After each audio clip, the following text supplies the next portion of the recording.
They were going to limit that hunting in Lewiston and in Lisbon, as well as Monmouth and in Bowdoin. No word yet on whether or not they're going to lift that part of the order and the what they wanted hunters not to do. We're continuing to monitor that in the meantime. And I think we have to point out, obviously, with this development, the manhunt comes to an end. There is a collective sigh of relief in our community. I think, as the senator told you, our nightmare is over. Those were the exact words. Again, Senator Angus King confirming. We'd heard it from multiple sources. Senator Angus King confirming as well that his body was found today. And again, the words out of the Senator King's mouth were, "Our nightmare appears to be over." Having said that, of course, the huge nightmare of this manhunt was creating a ton of anxiety for not just the Lewiston-Auburn area, which is dealing with this most tragically. All of us in the state of Maine have been dealing with this. And what we're seeing here is Lisbon. I believe this is the boat launch from above where they were searching pretty extensively today. Again, at this point, we don't know. We don't have it confirmed, at least anyway, where Card's body was found, but this is where the search efforts were focused earlier today near the boat launch, where his vehicle, that white Subaru, was abandoned and discovered by police. And that vehicle was found within hours of the shootings, actually very shortly thereafter on Wednesday evening. That's called the Paper Mill Trail boat launch there, right off of Route 196 in Lisbon. Again, the vehicle was found very, very quickly. Our information at this point is that the body may have been found relatively close to there. Exactly where we're still waiting to hear. But again, Robert Card confirmed tonight his body has been found dead. We're waiting for an update coming up in about a half an hour. In the meantime, CBS 13's Anna Kuhn is joining us live in Lisbon. She's at a recycling center, and that is actually where Card worked. And so we do know that Robert Card worked there. Anna, are you there right now, and what's going on?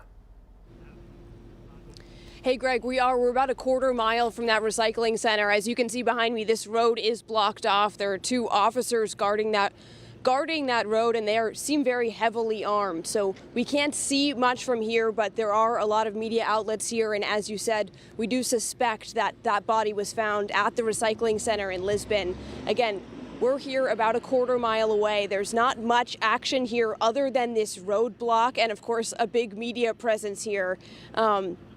But as far as we can see, we can't see much about any police presence farther back. We are about a quarter mile away from that site, as I said, so not much to see here other than that this road is blocked off, and we're just waiting for more information.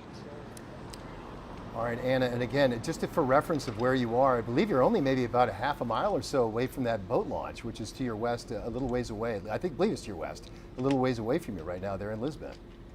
Just to give people a sense at home of where exactly you are.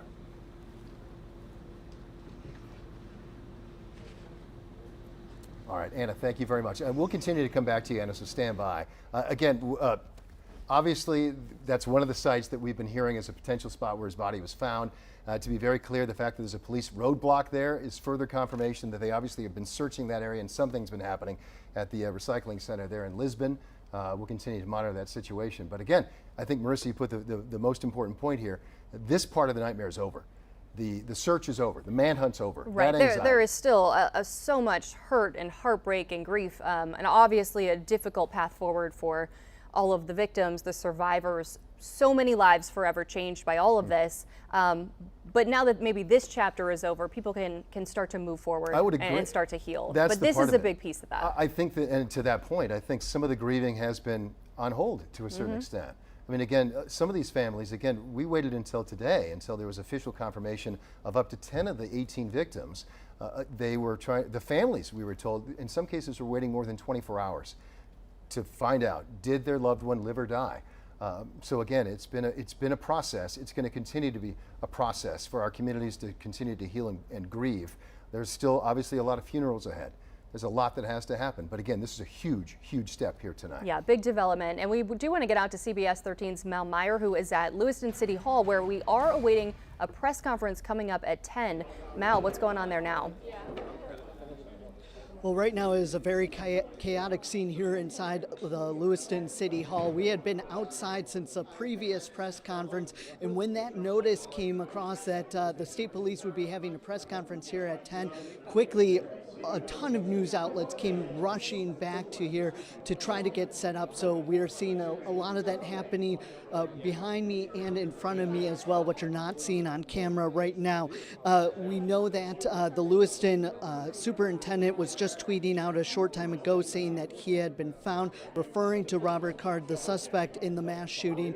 He said, "A wave of relief just ran over me." Now, the superintendent also tweeted earlier tonight saying that one of the victims, Lucy Violet, had worked for the school district for some time. He called her one of the kindest people I've ever met, and again, she had been identified as one of the people who had been killed at the bowling alley along with her husband. The superintendent said at the time that she supported youth, their development, loved bowling, had a good laugh, and was a valued member of the business office at the Lewiston Public Schools. So obviously this is reverberating to a lot of people around the community, especially the loved ones of people who had been killed during the mass shooting, both at the bowling alley or at the bar and grill. So again, it's really chaotic. It is kind of hard to hear anything else going on right now besides multiple news outlets obviously setting up all of their equipment as they get ready for that press conference, which we are expecting now in about 20 minutes from the state police. And Mal, while we've got you here again at Lewiston City Hall, you've been there throughout multiple days now at this point at a lot of these briefings. We've been seeing the media, the attention, obviously Maine media has been covering this from the beginning, but you've been seeing it sort of the international media. You know, set the scene for us about what this has been like in terms of the attention, not just here in Maine, but nationally and internationally on this. Well, it's actually right. It has been very odd to see this all happening right in our community, happening in these towns, in Lisbon, in Lewiston, of course, in Durham, seeing so many law enforcement, seeing so many press outlets coming here to cover this. You know, these are the communities that we serve every single day. We are here all the time, to Lewiston, to Lisbon, all these different places right nearby, to Bowdoin, of course, as well. So it's been really surreal, really almost out of body, if you will, to be seeing all of this happening here in our community. Hopefully we're getting some more information really soon here about you know, what is happening, maybe put the communities that we serve every single day a little bit more at rest, a little bit more at ease. But of course, this does not solve everything, if you will, right? There is still a big component here of trying to heal that will come in the days and the weeks ahead, and that is not necessarily solved by one person, the suspect in this case, being found, unfortunately. Mal, thanks so much for the update. We'll plan to see you again soon when that press conference gets going. And I think Mal kind of summed it up, you know, seeing all of the media here, it is a little bit surreal. You know, how many times have we watched this scene play out in other communities across the country? You know, the national media descending, obviously we're probably watching it from here, but having it all unfold in one of our communities is such a different feeling. Yeah, and I think that it'd be false to think that we ever thought we were immune to this, because you hear that every time. Every time it happens, somebody feels like it's oh, I'm shocked that it happened in our community. But eventually, you know, if this happens enough times, it's going to come closer and closer and closer to home. And this time it was Maine's turn. I hate to almost put it that way, but it happened, and we're dealing with it right now. We've had a lot of attention, obviously, on Robert Card, the search that's been happening, and that's going to be something we talk about here tonight. But we also want to put the focus on this. We did learn tonight of the all 18 names, more about these stories. These aren't just numbers, folks. We talk about 18 people dead, 13 people injured. Each one of these photos represents a family, a human being, and a life tragically cut short. And we've been learning a lot more about, you know, who all of these victims are, who they were. We know one, Bob Violet, was working with kids at the bowling alley. You know, he coached them, and from what we've heard, he died trying to protect them.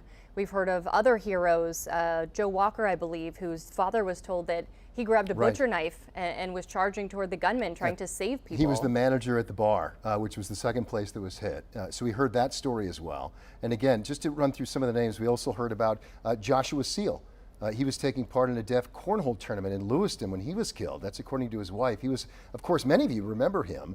He was a sign language interpreter, often seen interpreting the Governor Mills and the CDC news conferences with those COVID-19 updates that we all, of course, had for about 2 years almost.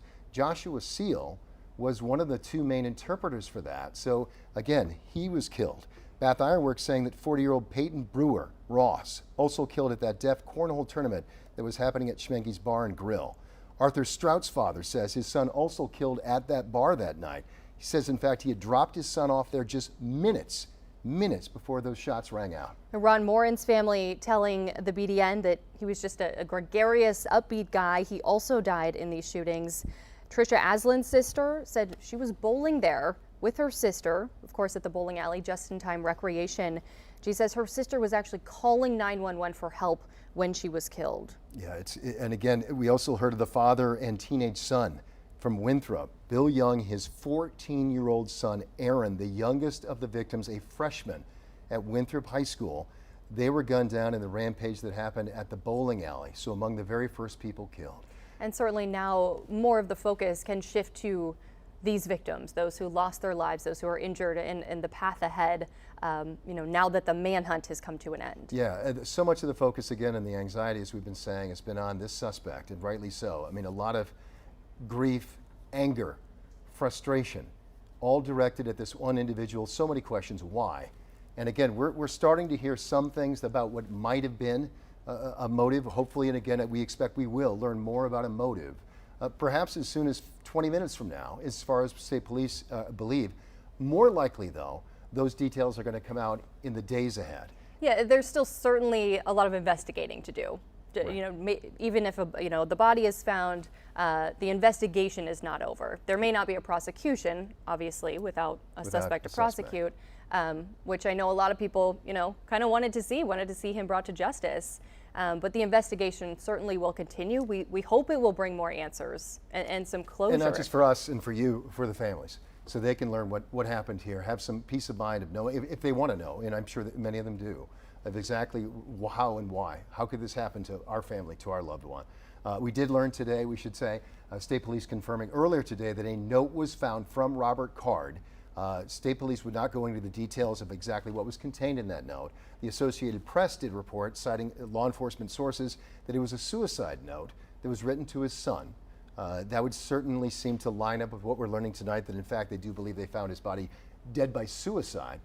We also are understanding, again, the Associated Press reporting that a gun matching the one that was used, and we saw it in those photos of Robert Card as he entered, those early photos released of Robert Card entering the Just in Time, better known to some as the Spare Time, bowling alley there on the north side of Lewiston. The weapon that he was carrying, aiming and killing people with, that weapon may have been recovered within the vehicle that was found at the boat launch. Police still working, though, to confirm that is the case. All of that reporting, again, not directly from State Police. That's the AP reporting, citing that to State Police source, to police sources. And if you're just joining us, we should recap a bit. Sources saying that Robert Card's body has been found. Senator Angus King confirming to CBS 13 that his body was found, that he died by suicide. And we are expecting more details to come from law enforcement authorities. Just in about 15 minutes at 10 o'clock, there is going to be a press conference held at Lewiston City Hall. Let's go ahead to CBS 13's Anna Kuhn. Again, our best information at this point is that he was found in Lisbon, not far from where that car was found near the boat launch. And in fact, the recycling center, which is behind you there, Anna, in the distance behind that police roadblock, that's where that recycling center is. Again, what are you seeing there tonight? Yeah, Greg, the recycling center is about a quarter of a mile behind me. You can't see much right now other than this police roadblock. Lisbon police officers are blocking that road, and they are armed here tonight. But as you said, not far from that boat launch, on the other side of the recycling center is the river, which just shows you that it's all connected there right on the water, so not too far from that boat launch. And not much major police activity happening here. We have seen a cruiser drive by, but again, those flashing lights are on. They're guarding that road, not letting anybody through. But as we've only been here just a few minutes and already the media presence have grown. But Greg, Marissa, as you talk about searching for closure, there's also a lot of residents here in the parking lot. They want to be here for this moment. They want to know what's happening. They want that sense of closure and that sense of safety. I talked to one Lewiston resident today who's actually left town. She's out staying with her parents, and she told me that she doesn't feel safe in Lewiston anymore and suspects that she won't until they find this suspect. And I think that's been the consensus all around. All the people that we're talking to are just waiting for this moment when they find Robert Card, dead or alive. And here's to hoping that this is that moment. Greg, Marissa. Yeah, Anna, and I know you mentioned you talked to some folks. Do you get a sense that people are feeling some relief tonight? I mean, the people here in the parking lot definitely seem on edge. They've got their phones out. They're recording this moment. They just want to be here for this because they don't want to miss a second of it. They want an update as soon as they can possibly get it. And I think that's how everybody in the state and in the region is feeling. All right, Yeah. Anna, thank you so much. So important to hear. And again, as we're waiting, again, we are waiting another 12 or 13 minutes, assuming they're on time, and they may not be. But we've been told roughly 10 p.m. tonight. We're expecting a state police briefing there at Lewiston City Hall, where all these briefings have been held throughout the last couple of days. We are expecting much more about exactly and finally fully official confirmation from police to the public that in fact Robert Card's body has been found. But as we've been saying here, Marissa, again, so we've attempted, and we got a better chance today as we learn more from law enforcement and to finally release the identities of all these individuals. So many stories of people who died. We heard stories of heroism as well, but we do know as well that Winthrop, we talked about Lewiston, Winthrop was a community that suffered grievous losses here. Yeah, they were hit incredibly hard, including two of the victims were a father and his 14-year-old son. Our CBS 13's Brad Rogers talked to their family today. Well, here in Winthrop, a husband and father was shot and wounded in the attacks. A local high school student's uncle was killed, and so was a local school teacher's close friend. Not only that, a father and his teenage son were both shot and killed at the bowling alley. Among the first people killed by the gunman Wednesday night were 44-year-old Bill Young and his 14-year-old son, Aaron. Losing one would have been hard enough, but losing both of them is just awful. Kayla Putnam lost her stepdad and younger brother. She says the two of them like to go bowling together. She still can't believe they're gone. I mean, I'm still having moments now every 5 minutes. I'm like, this can't be real. She says Aaron was the baby of the family. He was a freshman at Winthrop High School. He gave the best hugs. He was such a sweet kid, never talked bad about anybody or anything, and he was an honor student. This kid has been in schools since kindergarten here, so I think that the ripple effect is beyond our comprehension. As for Kayla's stepdad, she says he was the rock of the family, the one everyone would turn to in times like these. He was, anchor of the family, just a great guy. He's going to be very, very missed, and it's very hard to cope without him right now. Winthrop Superintendent Jim Hodgkin posted this. Sadly, we have learned that a freshman at the high school and his dad are among the victims that were killed. Additionally, the uncle of another high school student was also killed. This is a tremendous tragedy for our area, our town, our students, and everyone.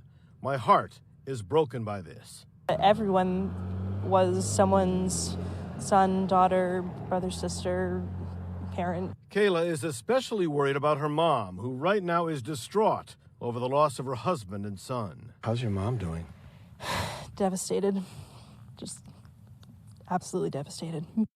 Crisis teams will be at Winthrop schools when they reopen Monday. There will also be a 2-hour delay to give counselors a chance to talk to the teachers. In Winthrop, Brad Rogers, Fox 23 News at 10.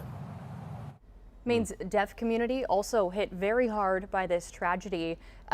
Several people were there at Schmenge's bar on Wednesday night when that gunman opened fire. Yeah, our understanding is that there was actually a deaf cornhole tournament that was happening at that bar that evening. Again, we're still waiting further details again about the motive, about the possible connection of Robert Card to these scenes, the bowling alley and this cornhole league and Schmenge's Bar and Grill. What we do know, again, as Marissa just said, is that multiple people there were at a deaf cornhole community event, and that's when the shots rang out. CBS 13's Asia Reed had a chance to speak with somebody in the deaf community who lost friends that night. 3 members of the deaf community died that night at Schmenge's bar, one of those victims being Brian McFarlane. Now, earlier today, I caught up with one of his good friends who says he just moved to Maine to start a new career. And his friend says that just one day before the shooting was his very first day of work. He and I would talk to each other almost every day. The last time he called me was 4 days ago. So he started and learned his big dream. Vicki Ash lives in North Dakota and says she first met Brian McFarlane through a deaf truckers group. She says he had his commercial driver's license and had a passion for trucking. He loved his truck. He loved his trucking. Ash says he just recently moved to Maine to pursue his dream of working on a farm. Wednesday, she saw on social media there was a shooting in Lewiston and tried to reach her friend. That's what I thought. My friend, I told him, "You okay?" Didn't hear from him. I thought maybe it's okay. Of course, I panicked. I called him. I FaceTime. I called him.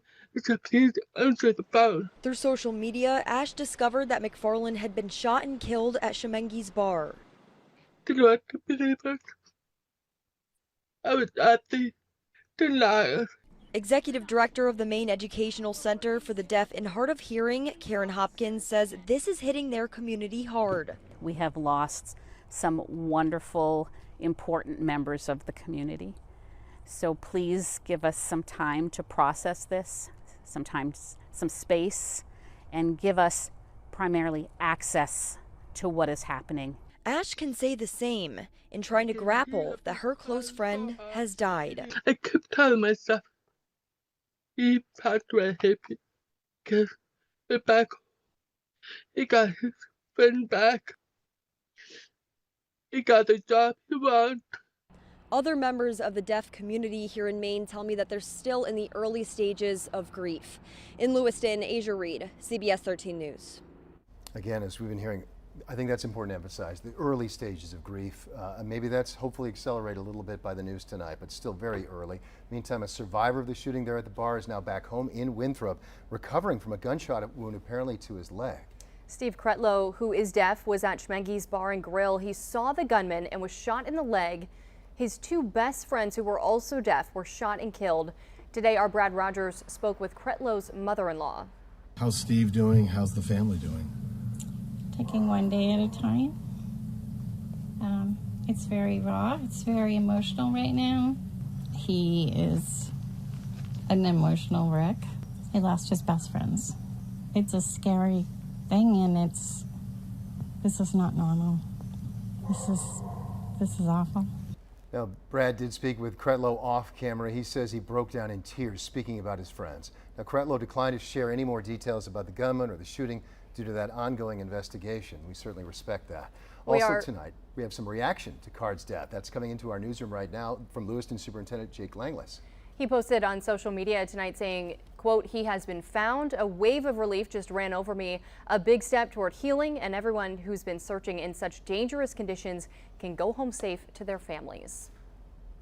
Senator Susan Collins also responding to the news, saying tonight Mainers can breathe a collective sigh of relief thanks to the brave first responders who worked night and day to find this killer. And we obviously have to acknowledge how much effort went into this manhunt, spanning roughly 48 hours, but just the amount of resources sent to Maine to help. We know there were hundreds of officers here on the ground.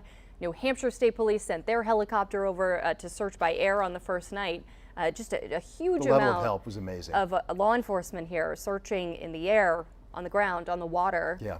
We know there was Massachusetts, Vermont, New Hampshire federal agents. We heard they may have even come from, well, at least the offer came for help from New Brunswick, from Canada, to help out the state of Maine when it came to this search. So we can't say it enough. A huge thank you and kudos to the members of Maine's law enforcement community and beyond who work so tirelessly and obviously put themselves in harm's way. They didn't know where this guy was. We can't thank them enough for their efforts over the last few days. Meantime, tonight there are some new questions about whether or not Robert Card even should have had the type of weapon that he had at the time, allegedly had, to carry out these mass killings. Card reportedly had been committed over the summer for mental health issues, which some believe should have triggered Maine's yellow flag law. And that's meant to allow law enforcement to temporarily take guns away from people who may be a danger to themselves or others. And while we still don't know if it could have been used to prevent Wednesday night's tragedy, the law is getting a lot of scrutiny. Certainly is. That yellow flag law differs from other states' red flag laws. Maybe you've heard more about that because it requires both a judge and a medical provider to sign off before any weapons can be taken away if that person is proven to be a risk to themselves or to others. And we've heard a lot in the last few days or so that Robert Card had recently been committed over mental health struggles as recently for a couple of weeks this summer, leading to these questions about why his guns were not taken away. Now, last night, Senator Collins told reporters she believes that Maine's yellow law could have helped in Card's case, but today the Maine State Police wouldn't go that far. Well, I'm heavily involved in the yellow flag conversation overall, but the reality for today is I'm not going to talk specifically about who knew what and when. There's going to be an opportunity to answer all those questions and figure out, so was that a violation or not? It's also an opportunity from an educational standpoint to talk about what that really means, what that really looks like, and what the options in fact are. Maine's yellow flag law has been scrutinized in the past because there's been a reluctance from some medical providers to participate in the process. It's an issue that Lindsay Nichols with the Giffords Law Center says makes Maine's yellow flag law weak. It's solely based on situations where mental illness is involved, and it's reliant on medical professionals, mental health professionals, to make a determination that they're all not always comfortable making, that they don't want to make, because that's not their specialty. Their specialty is in diagnosing and treating mental illness, not diagnosing and treating dangerousness. As of last year, Maine's yellow flag law has only been used about 23 times since it went into effect. So a lot of questions about that. You know, hopefully we'll be getting more answers. Hopefully police can move forward with the investigation and maybe reveal some of that information to us moving forward. That's obviously going to be part of the conversation. We also know that, you know, again, the new lawmakers in Maine are going to return to session coming up in January. But we can anticipate that a lot of things that are coming out of these events are going to be discussed in Augusta about what laws should be tweaked or changed or passed. That conversation will happen in the months ahead. We already know this is sparking a national debate once again in Washington when it comes to whether or not there should be an assault weapons ban. Again, there's been some dispute, clearly some dispute over the definition of what an assault weapon is and whether or not a ban would be truly effective. But that conversation and that debate we know is already happening. That's in the weeks and days ahead as well. But we do know in the meantime, though, you know, the one thing we can hang our hat on is that this manhunt is over.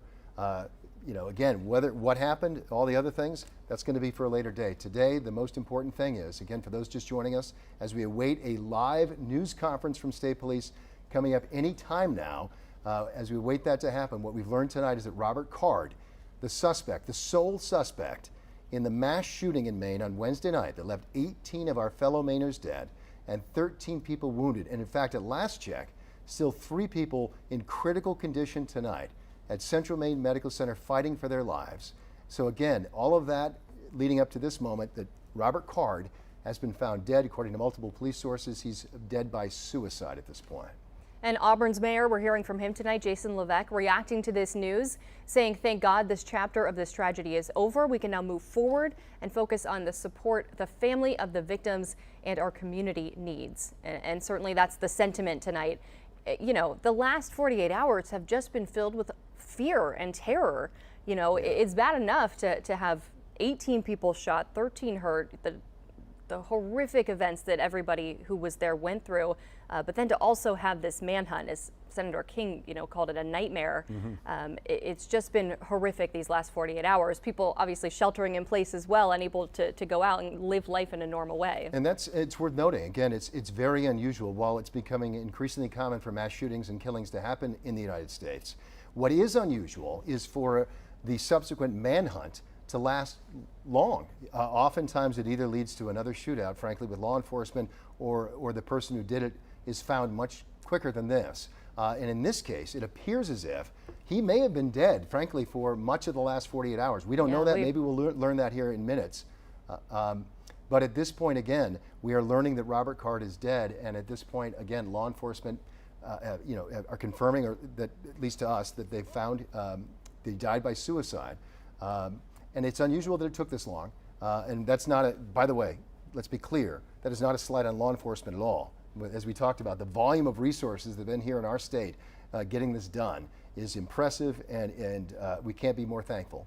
But again, it's unusual that this nightmare lasted this long, frankly. Right, and most mass shootings we've seen in other parts of the country, it comes to an end quicker in terms of tracking down the suspect, taking them into custody, or, as you said, in many cases, they die in a shootout with police, or maybe die by suicide there.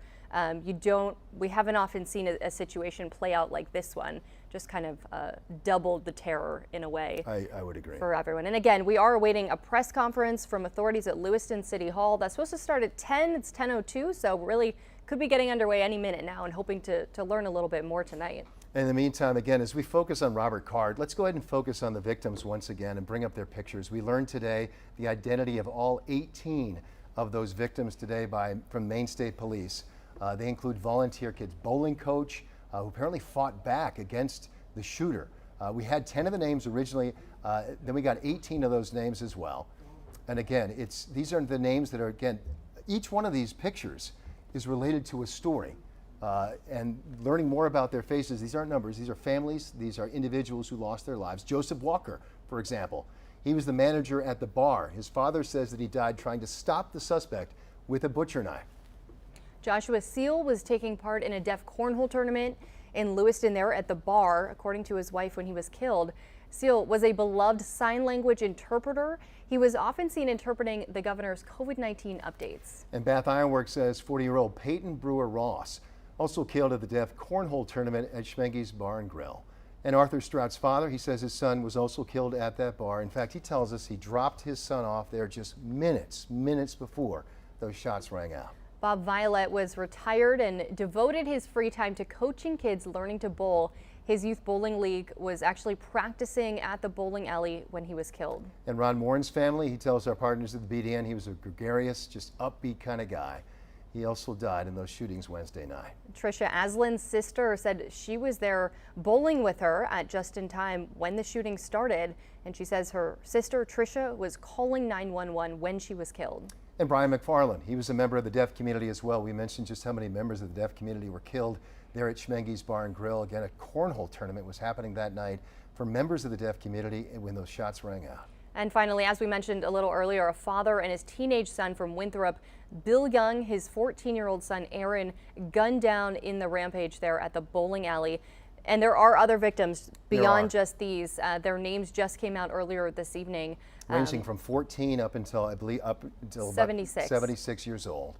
The youngest victim, again, we just saw him there, young Aaron there, a freshman in high school at Winthrop High School, just 14 years old, bowling with his dad on Wednesday night. We certainly know there are so many more stories. We're going to learn so much more about all of those victims in the days to come. Yeah, and we also are learning the stories of courage and hope and perseverance through all this, and that includes our medical community. I want to share this with you. Dr. Lauren Adey, she's the chief of orthopedics at Central Maine Medical Center. She spoke with us earlier. She says as soon as her team heard about these shootings Wednesday night, everybody just rushed directly to the hospital. She says all of the doctors, teams of doctors from all specialties, many of the patients required more than one subspecialty working on them consecutively, simultaneously, to deal with vascular injuries.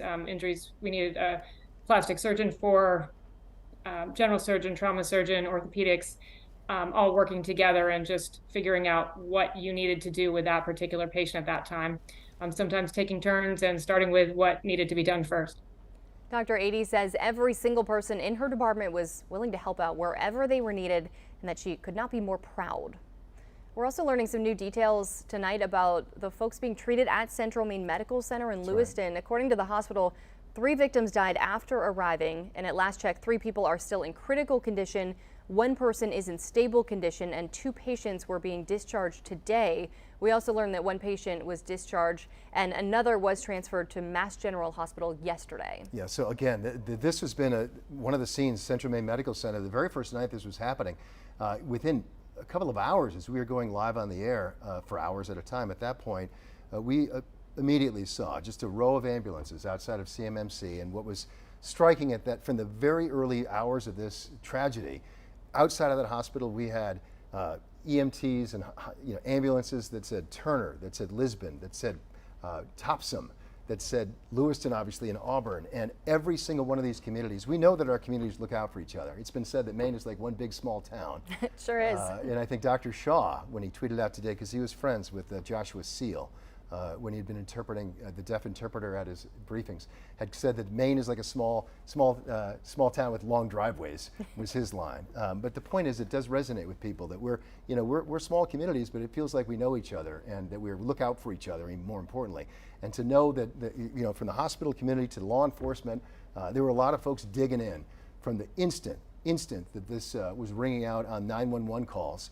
That everyone was ready to just roll and help out as best they could. And it was really just one of the, if you can find a silver lining in a tragedy, that was certainly it. And I think also just the outpouring of support we've seen from near and far. I know I saw some Portland restaurants are planning to be open this weekend and to take all of their proceeds and give it to families of the victims. We saw the Bruins put out their 207 jersey, I believe, yesterday, and then tonight the Wyndham High School putting Lewiston right in the middle of their field. So amazing to just see. Nice to see everybody really focusing on Lewiston. Yeah, and the Maine, right now. did you say you were talking about the Bruins and then the Maine Celtics tonight? I think. Right, the Celtics too. They wore their, of course, the Maine Celtics are the Celtics affiliate here in Portland, but the Boston Celtics wore the Maine Celtics jersey, the warm-up jerseys, and they also had a black, it's obviously they're wearing a jersey, so I won't call it an armband, but it was on their shoulder that said Maine on it as well. So, the love, the support that's been coming from everywhere has been really huge to see.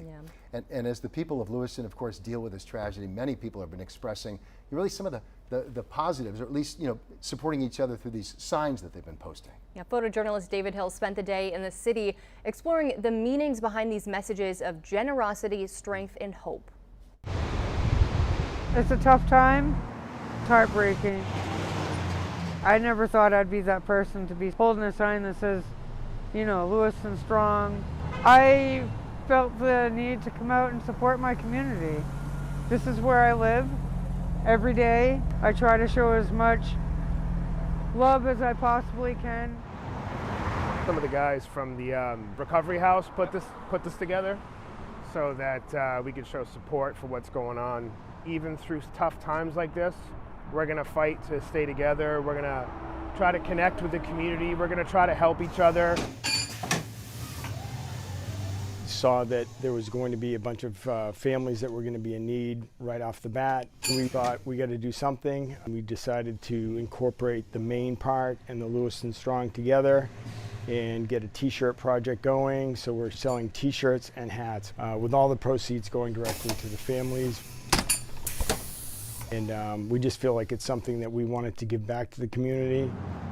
It shows that we're not giving up. It is a strong community. It's a tight-knit community. Makes me feel hopeful. Hopeful. Yeah. I mean, I think Great to see. It's great to see. And I think that feeling of hope is going to be helped by the fact that the fear is now, to a large extent, removed from our communities here tonight. A collective sigh of relief. I know people are still waiting to hear it from law enforcement, from police, which we are expecting any moment now in a press conference. But certainly, I think people are feeling it tonight. I know Anna mentioned she talked to some of them who came down to the scene where they may be near where his body was found. They just wanted to be there. Yeah. Again, the press briefing isn't going to be happening at Lisbon outside of that recycling center. It's going to be happening at Lewiston City Hall. It doesn't matter though. People in Lisbon, in fact, the very first hours, it was only almost 48 hours ago, or coming up on it, that we were talking, Marissa, live with a couple of people who are sheltering in place in Lisbon. Mike Violette being one of them, a friend of ours, as well as Lori Suzanne Dell was another person who lives in Lisbon who was on the phone with us, and they were both saying that they were locked in their houses, basically hearing the helicopters overhead. And in fact, we learned later, fairly shortly thereafter, in fact, that it was a New Hampshire State Police helicopter assisting, just circling and circling over near where that car had been found at that point, near the boat launch, and not far, as it turns out, from where his Robert Card's body may have been found earlier tonight. But again, there was fear. That was what we heard directly from those folks. The anxiety, the fear was very, very real for a lot of folks in our community. No, we heard from some people who, I think Anna spoke with one woman who left the city altogether, just couldn't be there during this time, like just that fearful.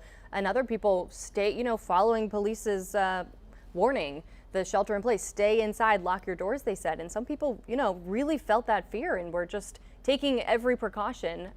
You didn't know. It's a dangerous situation. Yeah, and we had a lot of fear spreading, you know, as early as today. And some of it was because of what law enforcement was doing and had to do to try and exercise these search warrants. For example, we heard last night outside of the home in Bowdoin, where Robert Card and his family have a home, they were executing, doing their due diligence, a search warrant there, and neighbors were like, oh, what's going on? You can't help but think that way. And in Durham today, there were a couple of false 911 or dropped 911 calls, and then a sheriff's deputy had responded, and then they were trying to get the guy on the radio and he wasn't responding. So that led to a huge response, that amped up law enforcement as they're responding to these scenes. And this one scene in Durham, and we had some aerial helicopter video from our partners at WBZ, showing people just walking on the trails in Durham with their hands up because law enforcement had to be cautious. They were trying to figure out what's going on here. Turned out to be false alarms, but that just shows the level of how much law enforcement was doing and following up on every lead, and also the level of fear, frankly, was being created just by this whole situation. Yeah, we do want to go back out to our Anna Kuhn, who is live in Lisbon near that recycling center where Card's body was reportedly found. Anna, what's happening out there right now? Marissa, Greg, echoing your sentiment of fear, I think this is one of the only times recently in these last few days that we've seen a police presence and we don't feel that fear. We're actually feeling a huge sigh of relief. These officers behind me, they're blocking that road. We're about a quarter mile away from the recycling center where we believe Card's body is. And a little farther down the road, you can see some more flashing lights. We have seen some trucks pulling in, Maine Coastal Warden trucks driving down because that recycling center is right by the river. So it's likely that this was a part, or at least in some sort of connection with some sort of river search down by the river at that recycling plant. But as you're talking about the fear, I mean, that shelter in place order was lifted in Lewiston today, but a lot of businesses were open during the day, then had their doors closed at night. Even without that shelter in place order, the fear was still there. And I think here, as you mentioned, there are people here waiting in the parking lot, waiting for this final announcement, waiting for some sort of motion from law enforcement that this finally will be all over. And then I think a humongous sigh of relief, bigger than the one that we're feeling right now.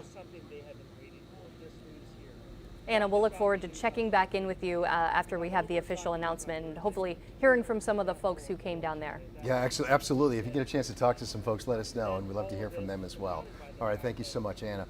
In the meantime, a quick update. You know, I mentioned a little while ago that the deaf community was holding a cornhole tournament at Schmenge's Bar Wednesday night. To be clear, it was just a Wednesday night league, so they were there every Wednesday night, just, you know, doing what so many of us do. We socialize with our friends. You know, you work during the day, you look to relax, going out to a bar or a bowling alley and enjoy yourself, and that's what members of the deaf community were doing there at Schmenge's Bar, just going to a Wednesday night cornhole league. To hang out with friends, and this happened to them. So many others just over at the bowling alley. Yeah. Kind of doing the same thing. That's what the father and son, the Youngs, were doing. Here's a father and his 14-year-old son. They're just going out to bowl. And in fact, we learned it was a youth night, essentially, at the bowling alley.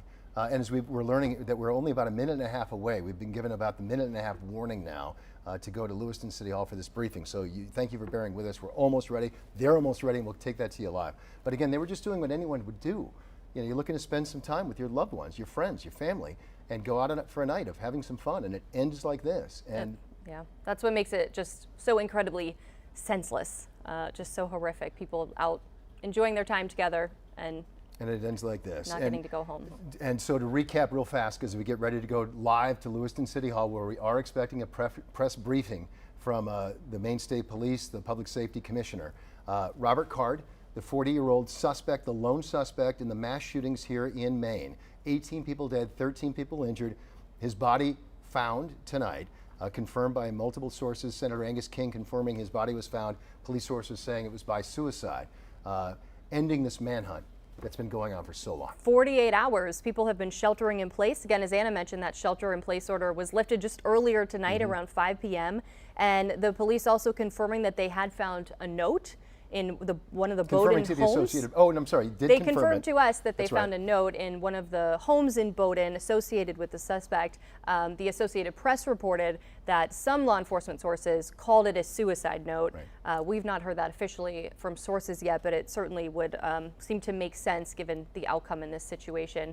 And it looks like officials are just making their way into Lewiston City Hall at this point. It looks like led by Governor Janet Mills. Yeah, and again, that would speak to the seriousness of the situation. We saw Governor Mills yesterday speaking, sending her condolences, calling it a dark day in Maine. Let's listen in right now.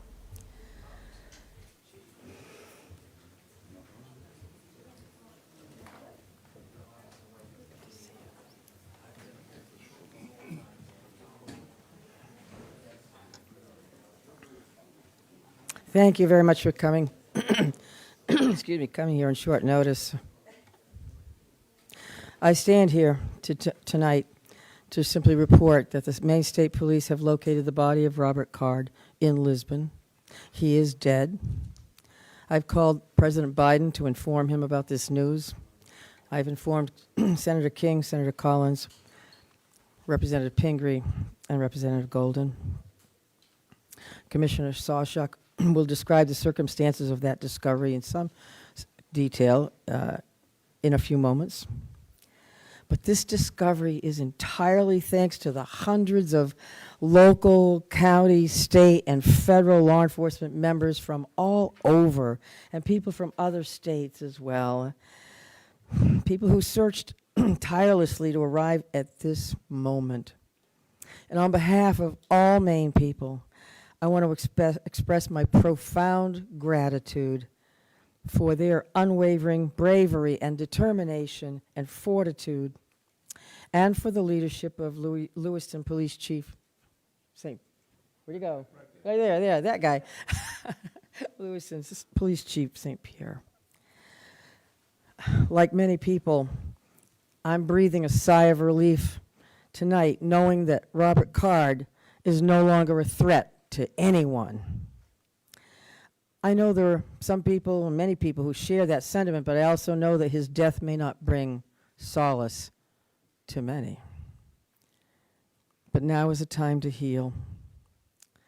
And with this search concluded, I know that law enforcement continues to fully investigate all the facts so we can bring what closure we can to the victims and their families. And I ask that all Maine people continue to keep those families and all of the people impacted by this tragedy in their thoughts and prayers. Lewiston is a special place. This isn't us. Lewiston is a great place. It's a close-knit community of fine people, people with a long history, a history of hard work, of persistence, of faith, of opening its big heart to people everywhere. And tonight, the city of Lewiston and the state of Maine begin to move forward on what will be a long and difficult road to healing, but we will heal together. Thank you. And again, my deepest gratitude of all the people of the state of Maine, to these wonderful members of law enforcement who came from all over to help us solve this crime and put closure on this investigation. Robert Card is dead. Now I'm going to turn it over to Commissioner Sawchuk.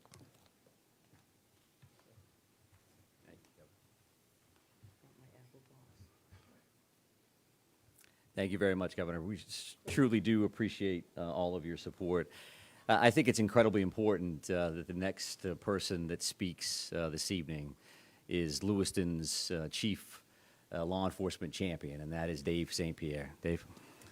Thank you, Mike. And thank you, Governor, for allowing me this opportunity. Bear with me, please. I certainly did not have much time to prepare a speech here. I want to say to everybody, thank you so much. Our community can now breathe a sigh of relief, as the Governor stated, and I can't echo that enough. Our work, again, is not done here. I was very elated tonight when I got the call from Commissioner Sawchuk advising me of the revelation of what took place and that Mr. Card is deceased and no longer a threat to our community or any other community. I just don't want to forget the families that are grieving and will continue to grieve. I don't want to forget the law enforcement officials that have worked tirelessly throughout this whole event to come to a good conclusion. Our men and women of the Lewiston Police Department, of all of our surrounding agencies. We have with us Chief McGee here from Lisbon, where Mr. Card was found. This is vitally important to all of us that this conclusion came to light tonight. We're gonna grieve for the families that lost loved ones here. We're gonna continue to work. We're gonna persevere. And we've become better people for it in terms of working together as teams. We've learned a lot from some mistakes. We've won a lot of accomplishments this evening. Again, I wasn't really prepared for this on a Friday night at 10:30, but I'm very happy to be here and very happy to say the threat is over. Thank you. Just a reaction from your officers when they got the news of this, your officers reporting this case. Sure. So our officers are being notified now as we speak. Some know, obviously, sooner than others. There are many that are still home. They're home with their families. And I'm quite certain at this point in time, we all know about this. This is something that all of our law enforcement personnel, ours and any surrounding community, has been paying very close attention to in awaiting positive news or good news. And this is by far the best news we've had in quite some time. Was there any belief at this time that the suspect was dead before finding him, or did this come as a brand new revelation that you never saw coming before this?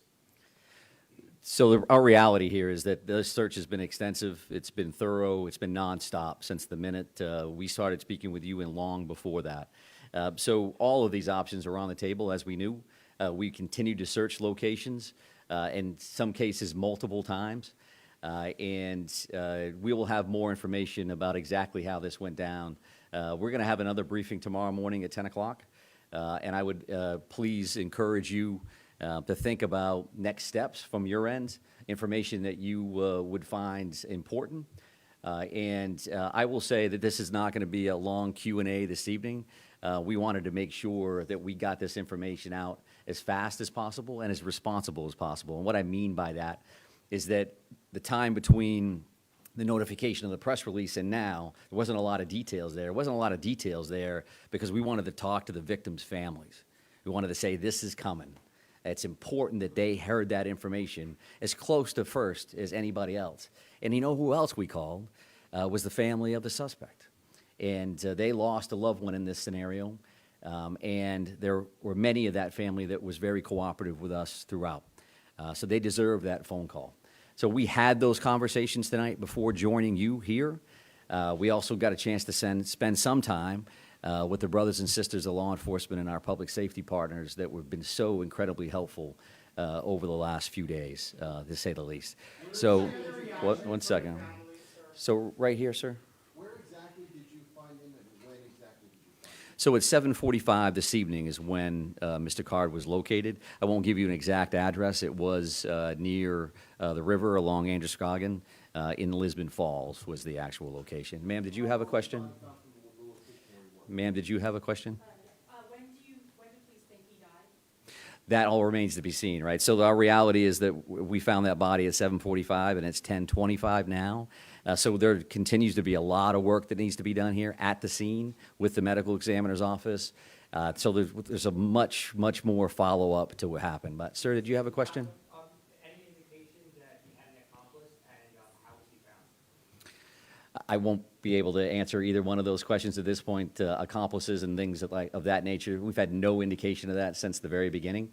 But as we've talked about before, these next steps are going to gives us an opportunity to do things as fast as we can in the sense that we want to provide closure and information, but also slow things down a little bit because we need to look at video evidence, we need to look at the various pieces of technology that are in play here, in hopes that that gives us some additional information around some of the things that you're going to be concerned about. Yes, ma'am?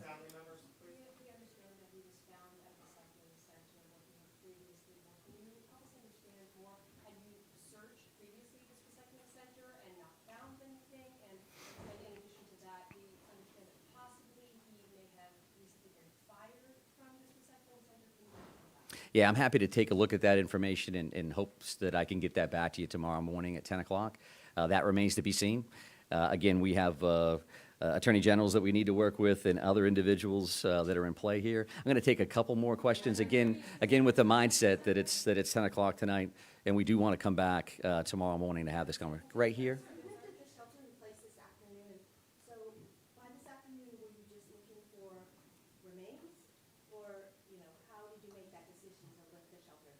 Yeah, sure. So I think that that was an ongoing conversation since the minute we actually put that in place. We knew that that was an important decision. Certainly from our perspective, it made complete sense to put that order in place immediately based on the violent nature and the traumatic nature of these crimes.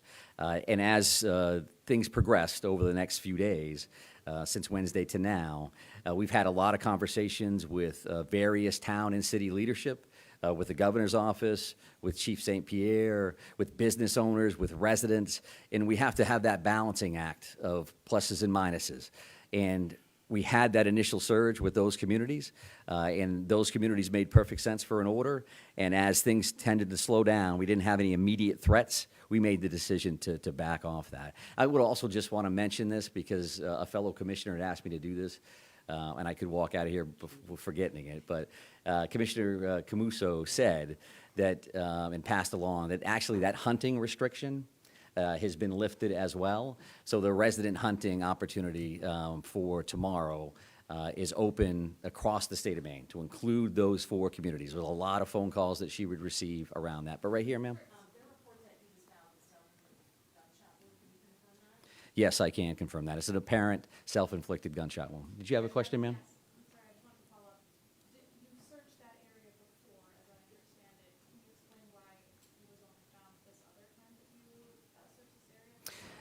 I didn't state that we had searched that area before, so.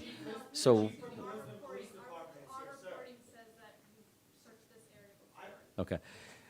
As we have stated in the past, we try to use information that we can confirm one way or the other. So your reporting can say something one way or the other, and that's fine. We can talk about that again tomorrow morning, but I think we're done taking questions for this evening. Thank you very much for your patience, and we will see you soon. Thank you. Thank you very much. Thank you. Appreciate it. Let's go. We've been listening to Public Safety Commissioner Michael Soschuk and other state officials, again, confirming that mass shooting suspect Robert Card has been found dead from an apparent self-inflicted gunshot wound. They said his body was discovered about 7:45 tonight near the river in Lisbon Falls. The commissioner saying they had called the families of the victims to deliver the news to them. They also called the suspect's family. They wanted to have all of those conversations first before bringing all of this information to the public. But many of those officials, starting with Governor Janet Mills, reiterating that everyone is breathing a collective sigh of relief tonight, that this manhunt is over and that this suspect is no longer a threat to anyone. Which is exactly how the governor phrased it. Now, for those of you who've been watching us on Fox 23, thank you for bearing with us as we interrupted the World Series game tonight. Obviously, we felt this was very, very important. For those of you watching us on Fox 23, we now return you to the World Series. Thank you so much for joining us. We'll have more updates online. For those of you who continue to watch us here on CBS 13, again, we'll continue to give you the news and break down what we've just heard. As Marissa mentioned, State Police, again, telling us tonight what we heard. Oh, well, the word started coming into us from different sources about almost 2 hours ago that his body had been found. We were able to then confirm it. And again, we heard all the confirmation we needed just now as well. The other thing that we had been hearing from people wondering was whether or not the hunting restrictions were going to be lifted if this was in fact the case. So hunters, good news for you. If we're planning to hunt in Lewiston, Lisbon, Monmouth, or Bowdoin, you are now free to do so. You were advised, and for understandable reasons. If there's still going to be a manhunt underway in those areas, they didn't want gunshots from hunters going off while law enforcement was in the area, or while residents were fearful for their lives that a killer could be in the area. They didn't want that happening, so that's now been lifted. Go ahead and hunt at the opening day of firearms season here in Maine. And we're told we do have a map we can show you of where Robert Card's body was discovered. We're told it was, again, near the river in Lisbon Falls. We reportedly heard it was near the Maine Recycling Corporation, not too far away from the boat launch where his white Subaru was found abandoned by police just a couple hours after he carried out this shooting. So again, this appears to be the scene where they found his body roughly around 7:45 tonight.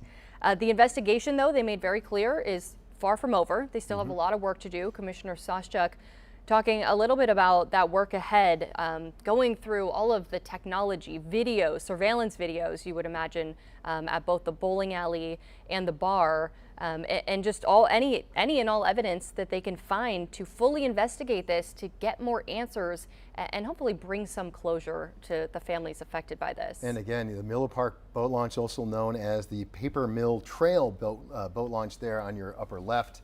The Maine Recycling Corporation Center, again, right next to the Androscoggin River. We have information to believe that his body may have been found there. At the very least, we did hear from, which is in Lisbon Falls, we did hear from Commissioner Soschuk that the body was found in Lisbon Falls, very near the river. So that would coincide with what we're hearing as well. CBS 13's Anna Kuhn is joining us live right down the street where there is a police blockade, Anna, again, as we've been talking about. Let's go to you live. What's the reaction as you hear this news tonight confirmed?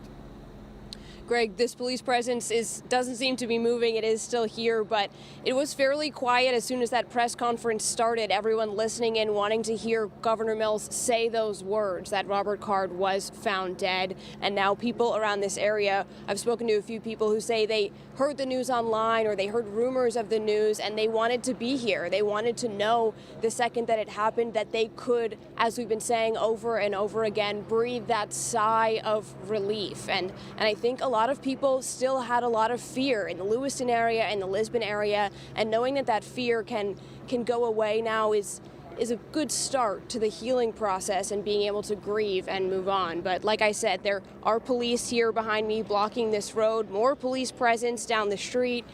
We've seen a helicopter flying overhead, some trucks driving down towards that scene. But as officials said in that press conference today, the work for law enforcement is far from over, and we expect that this scene will likely be here for quite some time now.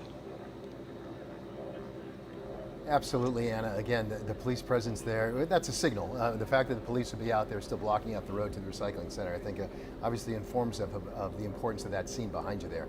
Anna, stay tuned. I think we'll be planning to come back to you throughout the evening here. So thank you so much, Anna Kuhn, live for us there in Lisbon Falls.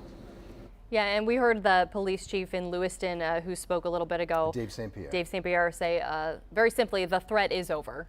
And Anna spoke about, just some of the relief felt by people who came out to see it for themselves tonight. See it for themselves. And we also heard Dave St. Pierre, the chief there in Lewiston, talk about, he was asked the question, how did your people react within law enforcement community, within your department? I mean, again, all these departments helping out, but it was Lewiston's police department. It happened, right there in their town. This is where this unfolded, and he was asked what was the reaction, and you could see him, frankly, crack a smile, or see the relief on his face.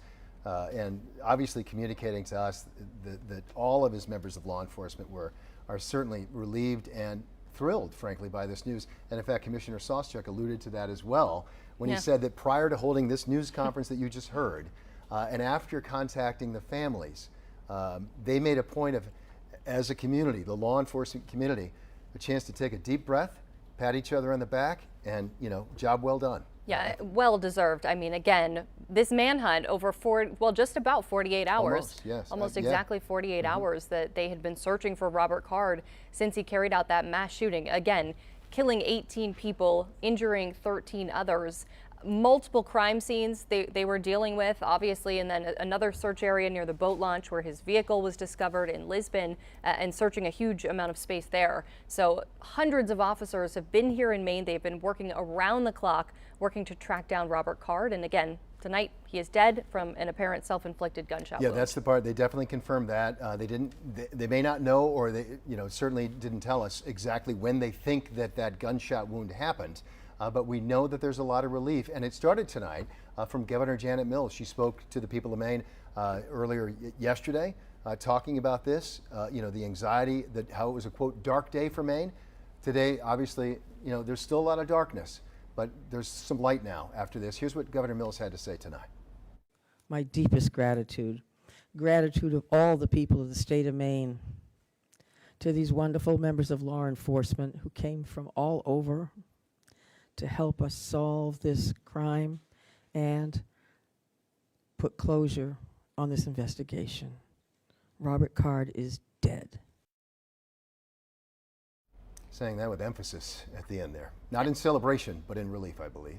As we mentioned, we also heard from Lewiston's Police Chief Dave St. Pierre, and here's a little bit of what he had to say. We're going to grieve for the families that lost loved ones here. We're going to continue to work. We're going to persevere. And we've become better people for it in terms of working together as teams. We've learned a lot from some mistakes. We've won a lot of accomplishments this evening. I think that sums it up. And I think part of some of the relief is that now we can move forward and we can also shift the focus back to the victims. Back to the families. Back to these, 18 people who lost their lives, 13 who are recovering in some way, and some of them certainly have a long road ahead. I believe we know 3 are still in critical condition in the hospital. Yeah, and our thoughts are with them and with the caregivers who are still working, obviously, to save their lives. We know that in some cases there are people, we heard this from Central Maine Medical Center, the chief of orthopedics there, that some of these folks are going to need multiple surgeries as part of their recovery. So it's not over yet for some of these victims, and from, and again, even those who, we heard from somebody who said that their daughter was grazed by a bullet. I don't know, frankly, if they're counted among the 13 injured or not. We didn't get quite to that much information. But just that fact that a little girl may have been grazed by a bullet in this, that's not something that goes away anytime soon. So these are wounds in our community that are going to take a while to heal, and that starts now. Yeah, a lot of trauma, and we know there are certainly tons of resources being made available, counseling. Of course, they put out the 988 number among many others where people can get free services that are confidential, lots of help. And I know the chief talked about this too a little bit, but just the impact this has had on the Lewiston police officers.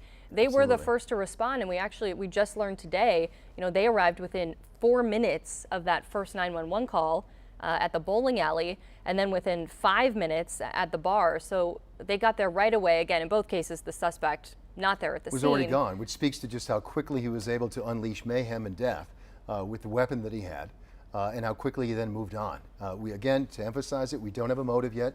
Police obviously still working to clear that up, to build that case, to understand they obviously don't need to build that case anymore for a prosecution, but they do need to build that case, I think, for the understanding of the families first and foremost, and secondarily the public, the members of the community who want to know, how did this unfold and why did it unfold? And to Marissa's point, the timeline, 6:56 Wednesday evening, first 911 calls at the just-in-time bowling alley in Lewiston, and law enforcement within less than 4 minutes were there, I believe was the number. Was it 4 or 5? 4 minutes. 6:56 was the call, and then 7 o'clock was when they got there. Was when they got there. He was already gone. We also know that we started getting 911 calls 12 minutes after the first 911 calls at the bowling alley. They started getting those phone calls at the bar, at the Schmeggy's Bar and Grill. And again, our understanding is that law enforcement was there within 4 minutes. And then, because why was it faster? Well, law enforcement was already on the road reacting to the first one. And we were told that actually the first 4 officers arrived at the bowling alley within those first 5 minutes or so, and that 10 officers were there within 8 minutes or so. And the first ones actually were off duty and in plain clothes. They had been at a shooting range right around the corner. They heard the call come in, got there as fast as they could, again 4 minutes, and they were actually the first ones to go in and address the threat. Obviously Card not there, but you can only imagine the scene that they arrived to. Absolutely. So it was the bowling alley in the north side of town to the Bar and Grill on the southwest side of town. And then Lisbon Falls is down about 8 miles or so is where that boat launch is from Schmeggy's Bar and Grill to that Miller Park boat launch is roughly 8 miles, pretty much right down Route 196 for those who don't know the area, from Lisbon into Lisbon Falls. That's where the vehicle was found. And that's where we're learning very near there, his body was found at 7:45 tonight. CBS 13's Mal Meyer was there at that briefing tonight. He's been at many of these briefings for us throughout the last couple of days, Mal. Again, break down what you heard there tonight. Well, we didn't hear much really about where the investigation kind of led them to this point to find the body of Robert Card. We didn't hear much of that. More of what was being said during the press conference was really just how relieved everyone is, from the governor to the public safety commissioner, all of them so relieved to know that the suspect has been found, and at this point we know that he is dead. The governor said that we really really want to keep on thinking about all of those who have been impacted by this tragedy, and that the investigation will continue. But she was very clear in saying that he was dead, the suspect was dead, and that she had also called and talked to President Joe Biden about the situation and where it went from here. We also heard from the Lewiston police chief. We haven't been hearing from him much because the state police have really been handling this investigation, and most of the information that we've been receiving has been going through them. But the Lewiston police chief did make some brief unscripted remarks, just commending officers especially, as well as others have been too, for their hard work, calling this the best news that they have received, again, but still searching other locations as well, and that this investigation continues. But he is just really feeling so much relief, as are so many around the community. We're going to grieve for the families that lost loved ones here. We're going to continue to work. We're going to persevere, and we become better people for it. In terms of working together as teams, we've learned a lot from some mistakes. We've won a lot of accomplishments this evening. Now, the Department of Public Safety Commissioner went on to say some information a little bit about the details about how the body was found. He mentioned that it happened around 7:45, it sounded like, tonight. When he died, when Robert Carr died, they are not quite certain at this time.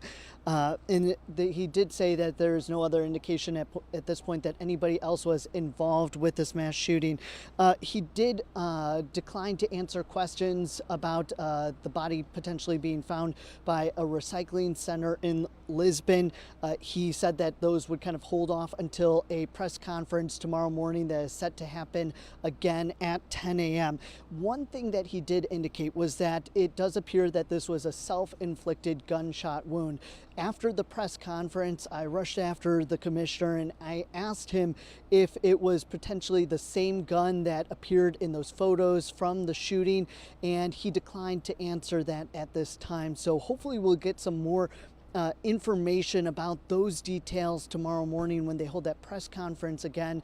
Most of what we heard tonight from the governor, from top law enforcement, from Lewiston's police chief, as well as the commissioner of public safety, really just focused on the fact that they had found Robert Card, they had found his body. Mal Meyer reporting live for us, as he has been for much of the last 48 hours or so, live in Lewiston. Mal, thank you so much. Stand by. We'll probably come back to you at some point here. Thanks, Mal. We're also hearing from the mayor of Lewiston, Carl Shaleen, tonight, reacting to Card's death, saying the people of Lewiston can breathe a sigh of relief now that the suspect for Wednesday's violence has been found dead. I know I speak for the entire city when I say that the men and women of Lewiston Police Department, Maine State Police, and the many other law enforcement agencies involved in this investigation have our profound gratitude. Now it's time to take a breath, begin to mourn our dead, and try to heal.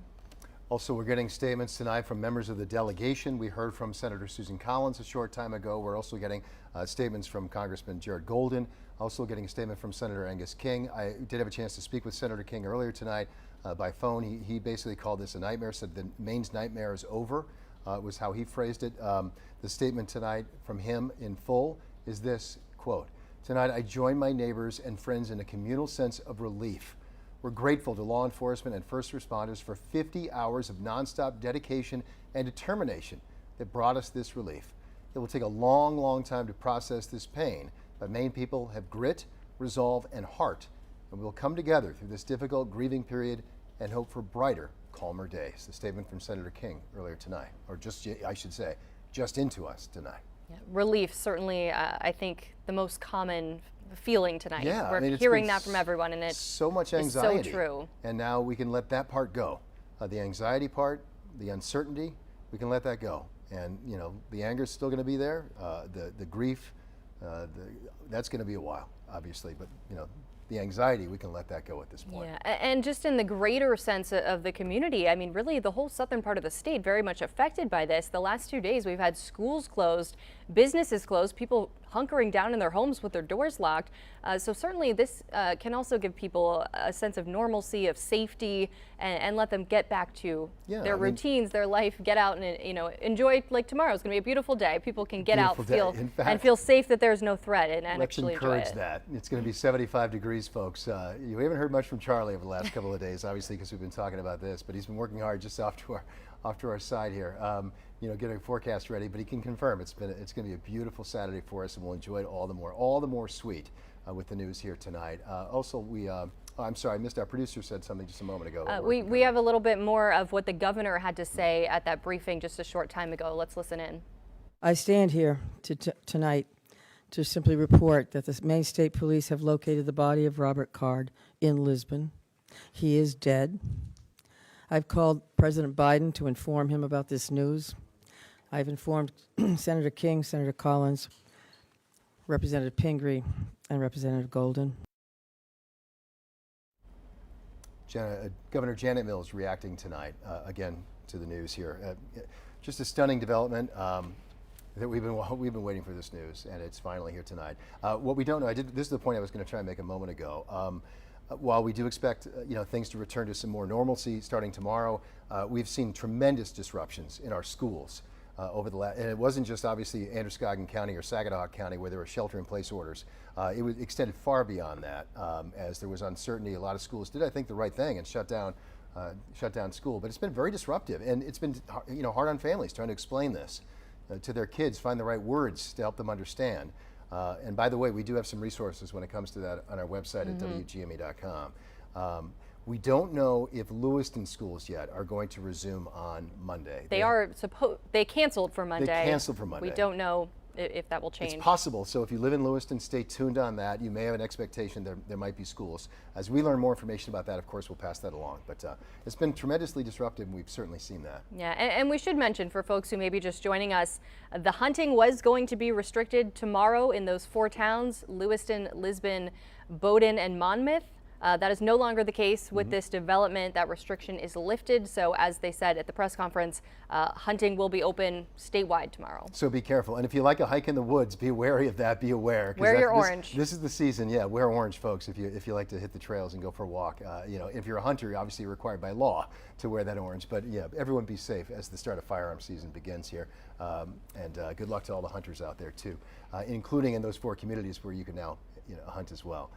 The other thing that we want to point out is the fact that a lot of the high school sporting events have been disrupted. We mentioned school. Yeah. That's also meant that, of course, the high school sporting, fall sports season, which is in full playoff mode. At this point, would have been a big football night. Huge weekend, huge night for football. Our understanding from our David is that the MPA rescheduled those games pretty much next week. And they're going to be rapid fire. They're going to be a lot. I'm sorry, that's a horrible analogy under the circumstances, but they're going to come quickly next week. In multiple nights next week. So David has a full all that information on the sports section at WGME.com if you're curious about when those games are being rescheduled. But again, it just speaks to the level of disruptions that we've seen over the last 48 hours. Yeah, and we can understand why that shelter-in-place order was put in place. A gunman that they couldn't track down on the loose, given what he did. They had to put safety first. And I think Commissioner Soschuk talked a little bit about that when they lifted it at 5 p.m. tonight.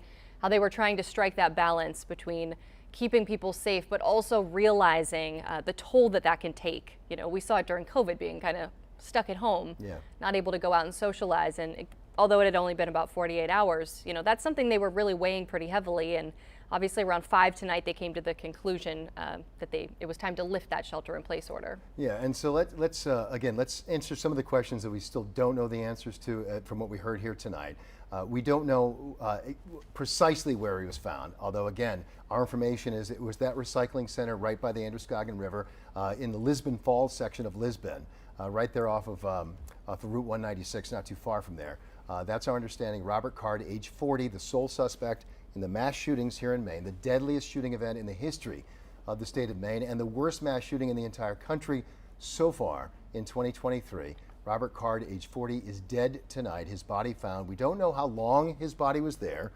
We don't know if he died soon after those shootings at the 2 locations on Wednesday evening at the bowling alley and then the bar and grill in Lewiston. Again, as I pointed out, it's about a 8 miles, roughly a 10 to 15 minute drive from the bar and grill to the boat launch where his vehicle was found that night. In fact, it was within a couple of hours Wednesday evening when they found his abandoned white Subaru. There are some reports that we have heard and are reporting as well that a weapon was found in that vehicle by law enforcement when they found it. And again, here's the map showing that area. The Miller Park boat launch is where the vehicle was found. Again, that, for perspective, Lewiston is off to the upper left of your screen, heading off to the upper right, or excuse me, upper left of your screen is the direction of Lewiston from there. About 8 miles from Schmenge's Bar and Grill to the Miller Park boat launch. The vehicle was found there within a couple of hours, is our understanding, Wednesday night of the shootings. And we are also understanding that a weapon was found. We also, that matched the one that was used by the shooter. Forensics, that's part of the investigation, still being done by police to match whether or not the caliber of the bullet and the markings on the bullet match that firearm. That's underway, that's part of the investigation. All that, again, not confirmed, but through law enforcement sources. And we also understand through other law enforcement sources that Robert Card may have and likely owned multiple weapons. So whether it clearly doesn't appear as if he died of a self-inflicted gunshot wound from the same weapon that he used to kill others. Instead, he used a different weapon, and we believe his body was found tonight, 7:45, at the Maine Recycling Center in Lisbon Falls. They did confirm it was near the Androscoggin River in Lisbon Falls. We know also, I mean, they were searching extensively in this whole area near Lisbon and Lisbon Falls, and the boat launch there. We saw the helicopter from New Hampshire State Police circling these areas, right, Greg? We saw that on the flight path. I mean, circling these areas from above. That's a great point. This is a spot that was an intensive focus for law enforcement on Wednesday evening, within a couple of hours and well into the evening. In fact, Marissa and I were sitting here on air early Thursday morning. I think it was still 2:30 in the morning as we were changing and turning things over to Jeff Peterson and Katie Sampson. At that point, they were still circling over that, with that helicopter, over that boat launch in that area. There were multiple helicopters in the air. Many of these assets, by the way, just to underline this point, were Maine State Police and other Maine assets, but other helicopters came, we understand, certainly at least one from New Hampshire, others came from Massachusetts. The ATF was providing resources, federal resources, so a huge amount of resources.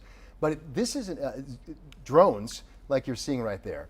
That particular boat launch and the area around Lisbon and Lisbon Falls has been searched extensively and repeatedly and virtually continuously since more than 48 hours ago at this point.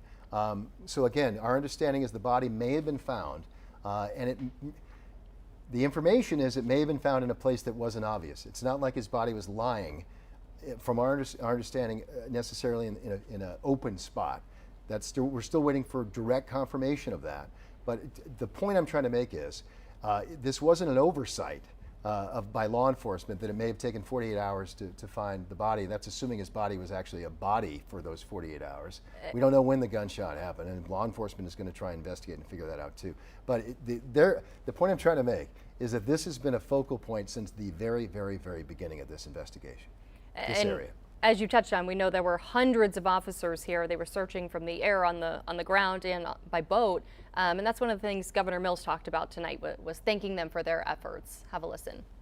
But this discovery is entirely thanks to the hundreds of local, county, state, and federal law enforcement members from all over, and people from other states as well. People who searched tirelessly to arrive at this moment. And on behalf of all Maine people, I want to express my profound gratitude.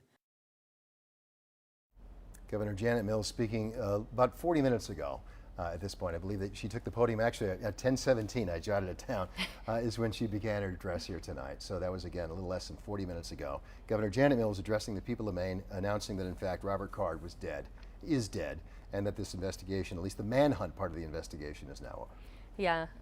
We're also hearing from Congressman Jared Golden reacting to this development tonight, saying with the news that the murderer responsible for Wednesday's shooting has been found dead. The people of Lewiston and the surrounding communities can feel safe that this threat has ended. I know that we will all continue to pray for and care for the families who have lost loved ones, for the wounded, and for the survivors who experienced this terrible shooting. This is a time for mourning the loss of life and to honor the memory of each one of these members of our greater community.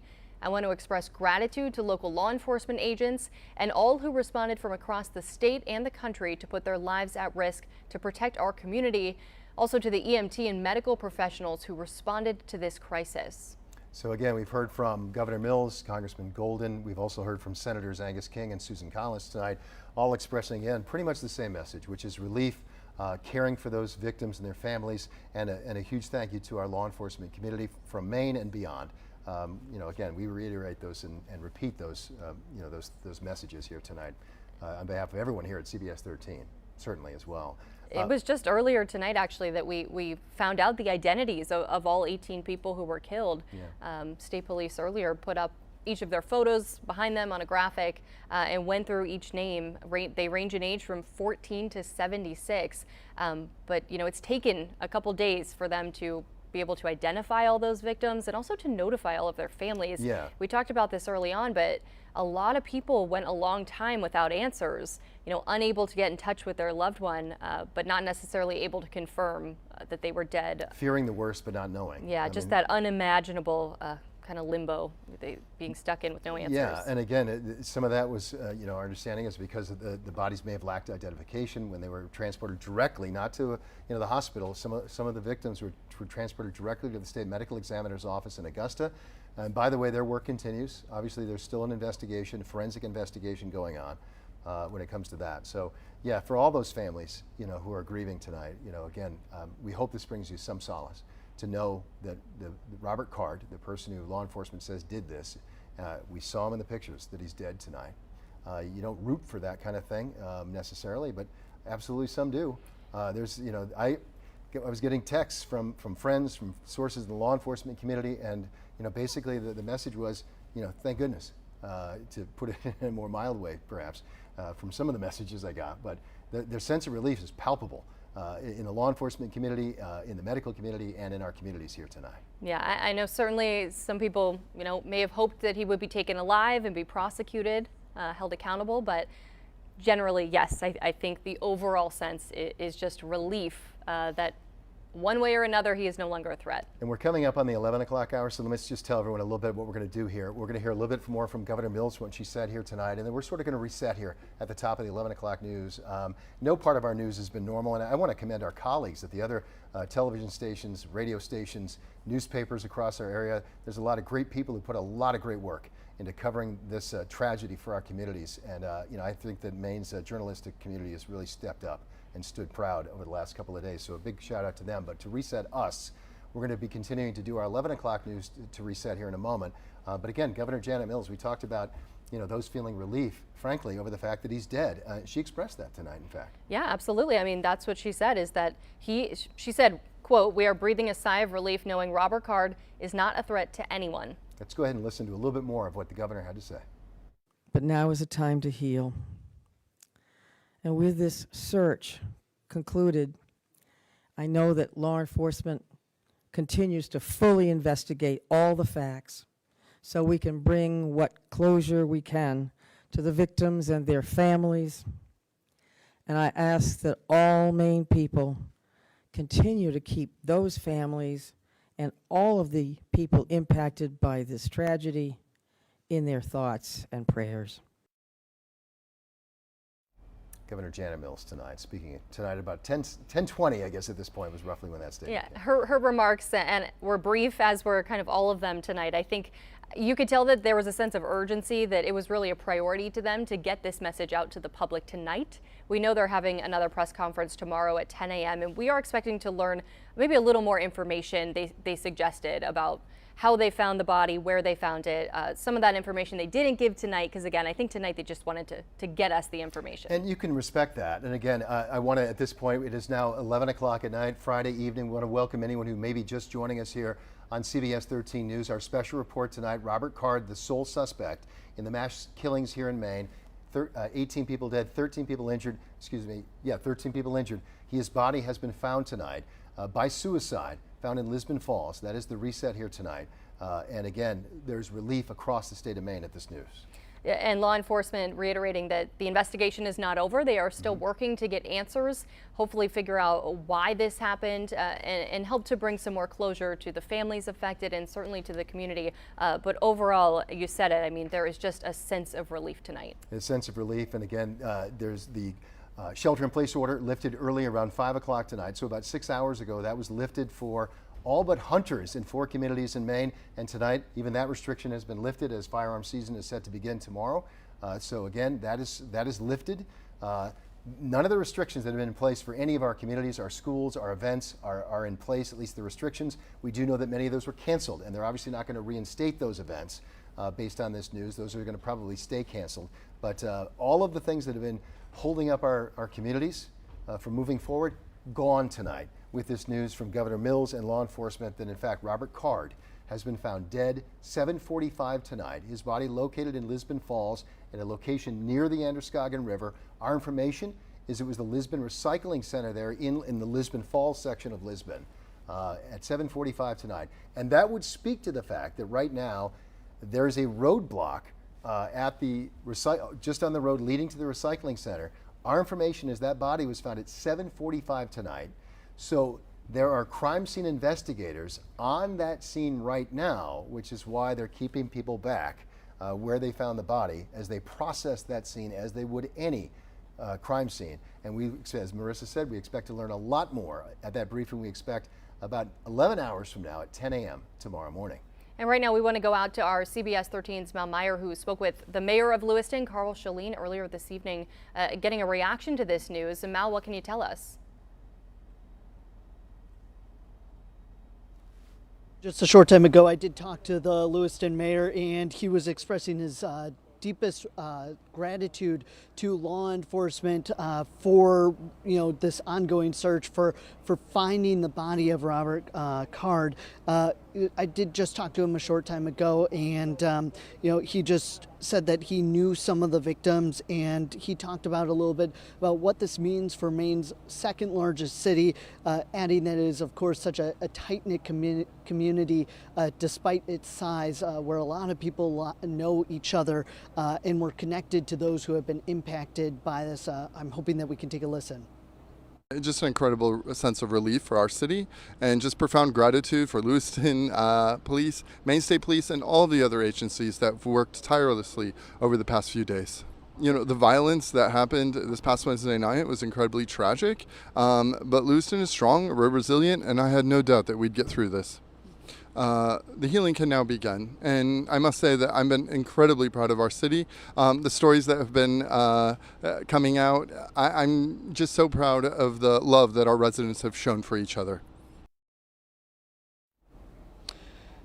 Now, Lewiston's police chief also says that this is a relief, and he was recognizing that during the press conference, which ended just a short time ago.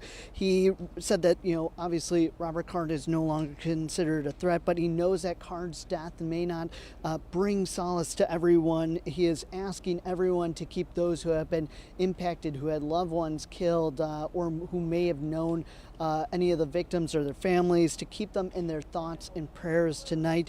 Adding tonight, the city of Lewiston and the state of Maine begin to move forward. So just really speaking to the utmost gratitude that this has come to some sort of conclusion, though we know that the investigation will continue on.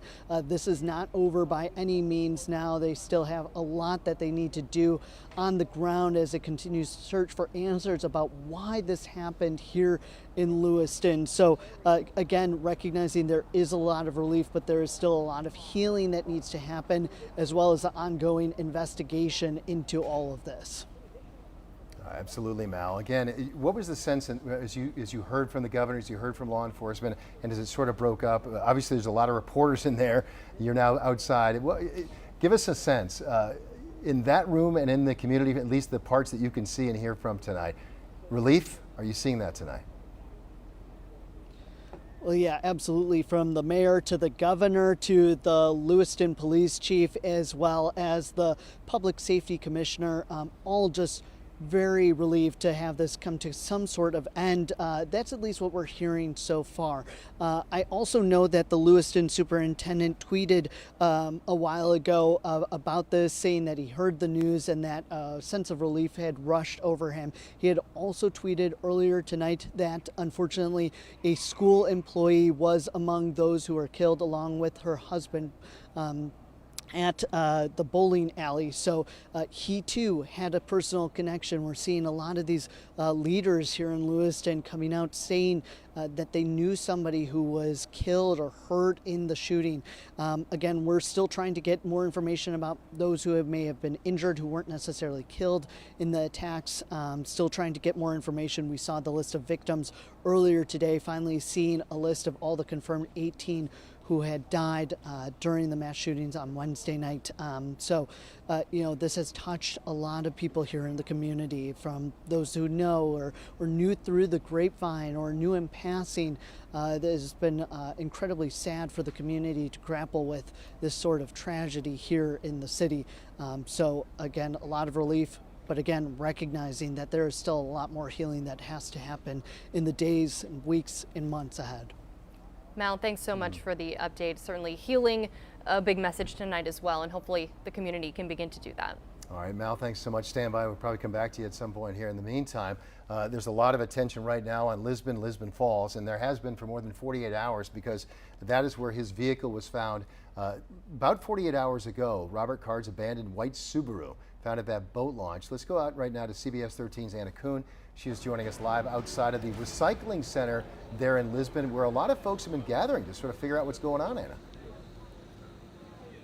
Greg, absolutely. There are a lot of people here, and just in the last 20 minutes, the mood here, you can tell, has lightened a lot, and we've said it a lot already tonight, but it's that sense of fear fading away tonight once the governor made that official announcement. I've talked to a few people here who said they were taking that shelter-in-place order extremely seriously. That's in Lewiston, up in Lisbon, all over, wherever that shelter-in-place order was, because there was such a heavy police presence. I talked to people who said they've been hearing helicopters over their house on a constant basis over the last 24 hours, and it's been on edge, scared to take their dog out for a walk, and now finally getting a sense of that relief, and they wanted to be here for this moment, to be one of the first groups, one of the first people to know and to see, so they can finally start to move on, start to feel their grief, and start to feel that justice being served.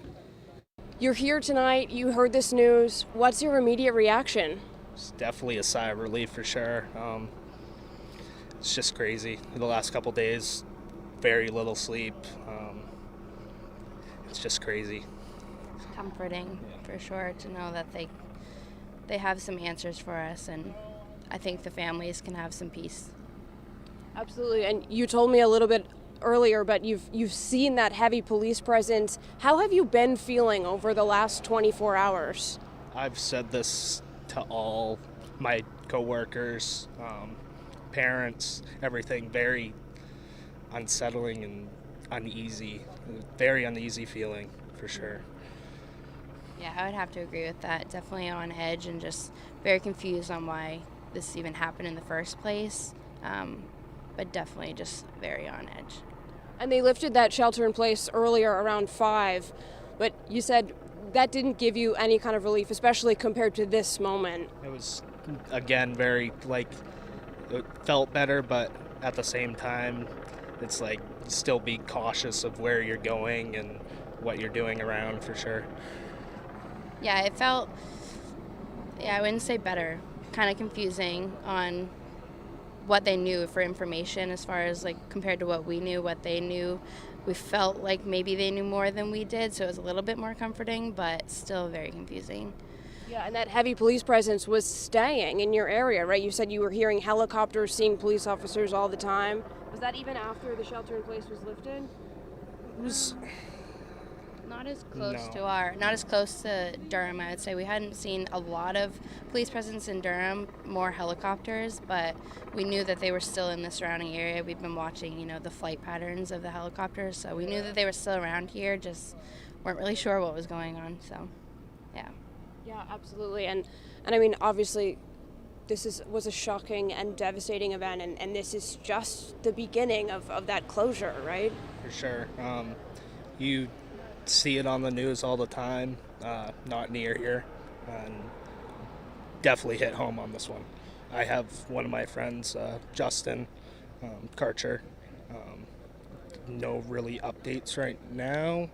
I haven't really heard anything, but I know he was in the ICU, so prayers to him. I know they have a GoFundMe page for him, but definitely justice for all the families and everybody, for sure. And thank you to all the agencies and everything. Yeah, I mean, of course this isn't bringing you total relief over for your friend, but at least a tiny bit of justice, right? Yes, for sure. Definitely the beginning, but it's a start. Yeah. Yeah. So you guys wanted to be here for this moment tonight. I just wanted to see everything. That definitely just a sigh of relief and a breath of fresh air for all the Mainers around, for sure.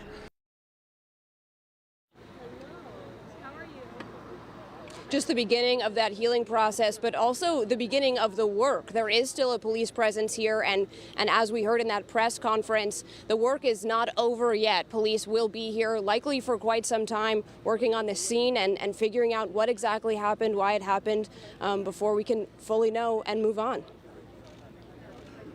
Anna, thanks so much for being out there tonight for that update and talking to folks who came out, like you said, just to take it all in and feel that sigh of relief. And they touched on this too, just being robbed of normalcy these last days, folks being scared to take their dog out for a walk. It's been devastating. It just really speaks to not just the pain that Robert Card inflicted on these communities, but just the fear and the terror that people have felt for 48 hours. And at the very least, you know, inconvenience or even worse than that in some cases. I mean, if you lived in Lewiston and you needed to get your prescription refilled at your local pharmacy, you couldn't do it. You know, or if you had to drive a long way to find a place that was open and have them transfer your prescription to another location. So it's been very disruptive. And again, we've been putting a lot of the focus here on the on Robert Card, this 40-year-old individual who put us in this mess. And his death is, I think, something that brings all of that part of this to an end. But the focal point, we've tried to bring it there throughout the day today, is on the victims, seeing them, naming them, seeing their pictures. We've been hearing more about who these folks are. They include a volunteer kids bowling coach, some heroes who fought back. We're learning more about these folks. Again, just 10 of them we want to talk about. Joseph Walker, he was the manager of the bar. His father tells us, his father, by the way, a city councilor in Auburn, telling us that he died trying to stop the suspect as he stormed in, tried to protect others, try to stop him with a butcher knife. Joshua Seal, he was taking part in a deaf cornhole tournament, which, as we understand it, was common on Wednesday nights. Yeah, it was Wednesday more of a night league. Yeah. So, you know, something folks did maybe every week, but he was there when he was killed, according to his wife. And Seal was a beloved sign language interpreter. We often saw him interpreting the governor's COVID-19 updates. Dr. Nirav Shah speaking about him today a little bit as well. He put out a message on social media saying just how deeply he feels his loss and how much his loss will be felt by the people of Maine. Also today, Bath Iron Works, they put out a statement. They confirmed that 40-year-old Peyton Brewer Ross, also killed at that deaf cornhole Wednesday night league that was happening at Schmenge's Bar and Grill. And Arthur Strout's father confirming to us that his son also killed there at the bar. In fact, he tells us he had just dropped his son off there just minutes before those shots rang out on Wednesday night. We're also learning a little bit more about Bob Violette. We learned today that his wife Lucy also died there at the bowling alley with him. Neither one of them survived, but Bob was retired, we're told. He was devoted his free time to coaching kids, learning to bowl. His youth bowling league was actually practicing at the bowling alley when he was killed. And again, his wife Lucy there with him and also killed in this mass shooting. Yeah, we heard the owners of the bowling alley said there was actually, it was youth night essentially there at the bowling alley when all this gunfire erupted. Just a horrific thing to think about. Also this, Rob Morin's family telling our partners at the BDN that he was just a gregarious, upbeat guy, always had a smile. And in fact, the photo we were provided, you see that smile right there. He also died in those shootings Wednesday. Trisha Aslan's sister says she was there bowling with Trisha at Just in Time Recreation when the shooting broke out. She says her sister was calling 911 when she was killed. Brian McFarland, he was a member of the deaf community as well. He was there at Schmenge's Bar and Grill there on Lincoln Street, participating in that Wednesday night cornhole league. Again, we talked about this, just a regular thing that folks would do, you know, at the end of a workday, just go out and enjoy, you know, some cornhole, grab a beer with some friends, maybe bowl with your family. It's a regular thing to do, to let off some steam and enjoy your friends and family. And again, so many people, 18 members of our community killed at these two different locations. Also want to share one other story here. Yeah, a father and his teenage son from Winthrop, Bill Young, his son Aaron, who was just 14, a freshman in high school, both gunned down in the rampage at just in time. And as you said, Greg, so many people just out having a good time on a Wednesday, and you just never expect things to change in an instant. Something so nice to turn just so horrific and tragic. Yeah, and we heard from family members there of Young there that that he was the rock of the family. They spoke with us and said that he was just, they don't know how they're going to move on. I mean, he was the person that they turned to when things went wrong. And she said to us, this is the kind of moment we'd be looking to him for comfort to get through something like this. And he's the one who's gone. That's one family, obviously dealing with this tragedy in their own personal way right now, and sharing some of those details with us. And you can't help but grieve with them. All of our communities, are grieving with those families tonight. We mentioned too, members of the deaf community hit especially hard by this. As we understand it, 4 members of the deaf community killed, at least 1 injured. At least 1 was shot in the leg. We spoke with survived. one survivor today, and he was in Winthrop recovering at home. He was shot in the leg. He actually saw the gunman. He spoke with our Brad Rogers off camera today. And Brad said he didn't want to speak about the gunman and the investigation because it's still ongoing, didn't want to jeopardize anything, but he was there with his friends for that cornhole tournament. They were having a good time. And he said he just broke down in tears. Just thinking about the fact his that 2 best friends were killed, both of them also deaf. He was just in tears, and your heart breaks when you hear all of these stories and just the suffering happening in our community. And that's the focus, obviously, and it's going to be the focus in the days ahead. There's going to be a lot of funerals, folks, in these communities in the days ahead, and that's going to be really hard. But again, tonight, the big news and the thing that's giving some solace and some relief, as we've been saying, is the fact that Robert Card, the suspect here, has been found dead from a self-inflicted gunshot wound. We had a chance to hear from the Lewiston Police Chief, Dave St. Pierre, a little while ago tonight, speaking about that and the reaction to this. Take a listen. I want to say to everybody, thank you so much. Our community can now breathe a sigh of relief, as the governor stated, and I can't echo that enough. Our work, again, is not done here. I was very elated tonight when I got the call from Commissioner Sawchuk advising me of the revelation of what took place, and that Mr. Card is deceased and no longer a threat to our community or any other community. I just don't want to forget the families that are grieving and will continue to grieve. I don't want to forget the law enforcement officials that have worked tirelessly throughout this whole event to come to a good conclusion. Our men and women of the Lewiston Police Department, of all of our surrounding agencies, we have with us Chief McGee here from Lisbon, where Mr. Card was found. This is vitally important to all of us that this conclusion came to light tonight. Dave St. Pierre, the Lewiston Police Chief, reacting on behalf of the men and women of that department and all the law enforcement community who served us so well over the last 48 hours and bringing this to a successful conclusion here tonight. And we want to go back out to CBS 13's Mel Meyer live at Lewiston City Hall. Mel, you were at that press conference tonight. What can you tell us? What's going on out there now?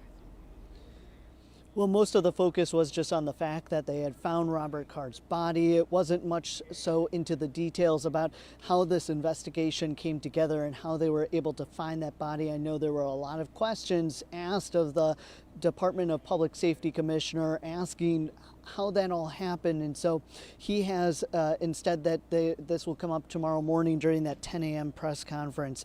I know that earlier tonight we did get more details about what was being done to search for Robert Card, hoping to find him, or potentially the fact that understanding that he may have been dead by that time. So we know that what was said during the press conference earlier tonight was that by the time law enforcement arrived to the second shooting scene, that Card had already fled the scene, so they had not seen him at all since then. They would continue to search on air, in the air, on land, and in the water, all for him, the only suspect in this mass shooting.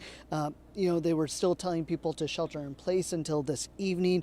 But when they decided to drop that, they were saying that, people should still be vigilant, looking for any signs of Robert Card or any other kind of signs for him. So they received hundreds of tips. We know that they were following up diligently on those, trying to find him. It's unclear what exactly led them to find his body tonight. We are hoping to get more information about that tomorrow.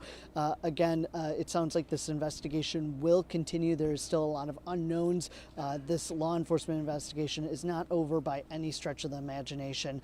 So I imagine that canvases of the area will still be ongoing as well. All right, Mal Meyer for us live outside of Lewiston City Hall, again covering tonight's briefing there. He's been covering many of those briefings. Mal, thanks very much. Hey, quick word. Some of the video we've been seeing, obviously we've seen a lot of video of the search throughout the last 48 hours. It was interesting, some of the video we just shared with you right there. That was from our sister station WBZ, actually over Durham today, where there have been multiple reports of dropped 911 calls and something might be happening, so they reacted to that scene. And actually what you were seeing there were just folks who were citizens going about their day and law enforcement doing what they had to do. We don't know what's happening here. We've got these dropped 911 calls, and we had a sheriff's deputy went out there, and now we're not hearing from them. They responded to there as if it could be the spot. Durham, by the way, for those who don't know, is in the extreme southern corner of Androscoggin County, and is actually just southeast of Lisbon Falls. So again, just shows you the disruptions that was happening, and all of it caused by, let's not forget, that man right there, according to law enforcement. You can see it for your own eyes there, folks, holding that AR-style rifle. These first pictures, all of these coming from the just-in-time bowling alley right around 7 o'clock on Wednesday night. And if you're just joining us, let's recap. Robert Card was found dead earlier this evening, police telling us at 7:45. And we also have a map of where they say they found his body, if we can pull that up for you. And here's actually, this is the aerial of the boat launch. This is some of the scene video. That's correct. So what you're looking here is you're looking north as the perspective here. That is Route 196, and that is the Miller Park boat launch. That is where his vehicle was found, a little more than 48 hours ago, Wednesday night, at that boat launch. And here's the map. It shows the Miller Park boat launch there in the upper left-hand corner there. That is where his car was found. And we were told, Marissa, earlier that his body was found. Again, they're not being specific, law enforcement in their briefing tonight, but from our sources, telling us that it was found not too far away there. Yeah, we're hearing the Maine Recycling Corporation near the river in Lisbon Falls is what police are saying. But if you did take a look at that map, the Maine Recycling Corporation is, of course, very close to the river in Lisbon Falls. So that would seem to make sense. Again, we're expecting more information.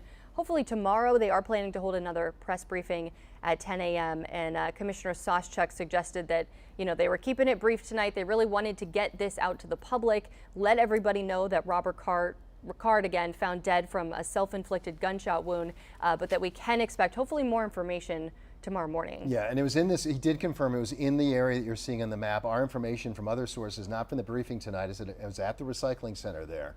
And again, that place, as we saw from Anna Kuhn, roped off tonight, cordoned off, police blockade to not allowing anyone to get down there as they processed the scene where his body again was found at 7:45 tonight. And this is, as we've said, this has been a focal point of law enforcement for days now, for the last 2 days, 48 hours plus, is this whole area, far and beyond. And again, one more aerial view of that boat launch where his vehicle was found. That vehicle was actually there for quite a while before they towed it away. Our understanding is it actually was towed to Augusta, to the State Police Crime Lab, where they're processing it. At least that's the information I got, is where that vehicle is now. And we also got information reported that a gun was found. Again, we're not citing the law enforcement, we're citing the AP, the Associated Press right now, reporting that a gun was found matching the gun that was used to kill the victims on Wednesday night. Those 18 lost souls killed and taken too soon was found in the vehicle. That's being processed. That's according to the AP. We also did hear that a note was found. Law enforcement told us earlier this evening there was a note found. They would not go into detail about what was in the note, but again, the Associated Press, quoting police sources, said they described it as a suicide note. That would certainly make sense given these latest developments, but again, maybe one of the things we'll get some more answers on from law enforcement tomorrow. Yeah, that is one of the details. Those are the important details we heard. To recap again, what we've heard tonight: Robert Card dead of a self-inflicted gunshot wound. The manhunt, it is over. All of the restrictions on our communities, those are over at this point, including hunting. All of this began more than 48 hours ago, little before 7 o'clock on Wednesday night, when that person right there, identified as 40-year-old Robert Card, walked into the just-in-time bowling alley, opening fire on a night that was described to us by the owners of the bowling alley as essentially a children's night, a family night at the bowling alley.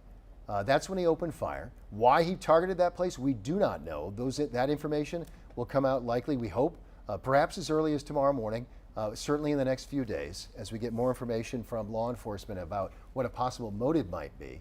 Robert Card then leaving that bowling alley 12 minutes after the first 911 calls came in from the bowling alley. They come up from Schemenge's Bar and Grill on Lincoln Street, located about 4 miles away. According to law enforcement, they were on that scene within just about 4 minutes or so at the Bar and Grill, and he was already gone at that point. And 7 people were dead from law enforcement sources at the Bar and Grill alone. Our understanding is that 3 died at the hospital. We also heard that 7 to 8, I believe, died at Schemenge's, and then we had 7, I believe, 6 males and a female died at the bowling alley.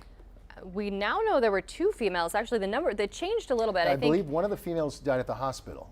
Right, but just the information we learned today, there was another female. Correct. We didn't know that initially. It was the wife of the man who was there teaching kids to bowl. But certainly thinking more, now that the manhunt is over, we can focus a little bit more on the victims That's today. right. I mean, that couple, for example, they were in their 70s. They were doing what they loved.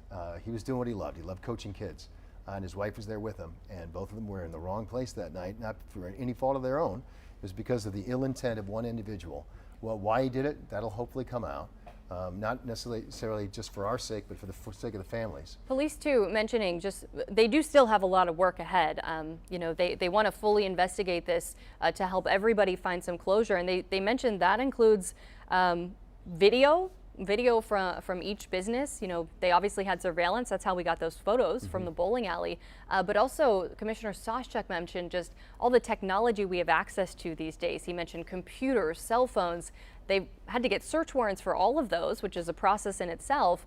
And he was saying now maybe they can move forward a little bit quicker and try to get answers, if there are any answers on any of those devices, with any of those pieces of evidence. Our information as well, there were reports today that his cell phone, before we learned that the body was found, we had learned this afternoon, or at least there were reports that his cell phone had been found. Whether that phone was found in the car, frankly, that would be intuitive. If they were able to track the car, who knows? Maybe they tracked the car via his cell phone. We all know that law enforcement has incredible tools when they have the right to do so, when they get warrants, when they have reason to believe that there's a threat to the public. They have the ability to access electronic data and information to track people through their cell phones, through the use of a credit card, for example. We know law enforcement was doing all of that from the moment they were able to identify this individual, Robert Card, as the suspect. And they were able to we do know this, though, too, folks. We've heard from some folks who were at the bar, survivors of the shooting, who saw the gunman and were able to give information to police, which I believe helped them to paint a very early picture of who they were looking for that Wednesday evening in the minutes and hours after those shootings took place at the bar and at the bowling alley, which is where these pictures are from. This is from the bowling alley. And while we don't know a motive, as we've said several times, we do know a little bit about Card's history. We know that he was a U.S. Army reservist. We know that he was committed for mental health reasons this past summer, we're told for about 2 weeks, and reported hearing voices in his head and had threatened to shoot up, I believe it was a military base in Saco. So we do know, and some people who know him who we talked to mentioned that he'd always been a great guy, but that maybe something changed in the last 6 months to a year, that things took a turn. Clearly, mental health issues are being reported. So, you know, certainly that's another aspect to all of this that law enforcement is looking into. And to that point, they're obviously investigating. Maine doesn't have a red flag law, but it does have a yellow flag law. And the yellow flag law allows law enforcement, with the permission of a judge and a signed statement from a medical provider, that they believe an individual is a threat to themselves or others. That's what a yellow flag law is. Maine has one of those. Why wasn't this person flagged for that reason? Why was he allowed to have a weapon of this kind after he'd been gone through that process, to our understanding, in July of this year, where he'd been involuntarily committed to a mental health institution in New York, not too far from the U.S. Military Academy in West Point. Why did he have a weapon? That's part of the investigation.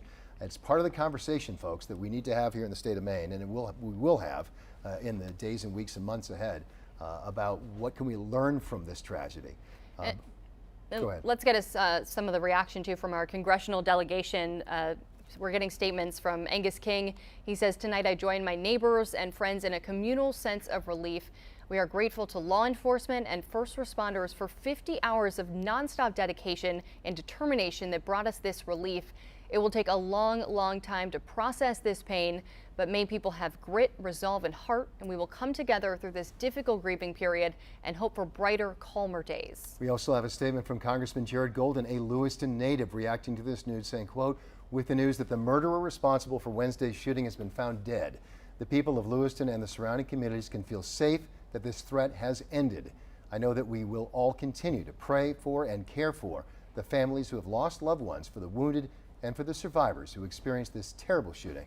This is a time for mourning the loss of life and to honor the memory of each one of these members of our greater community."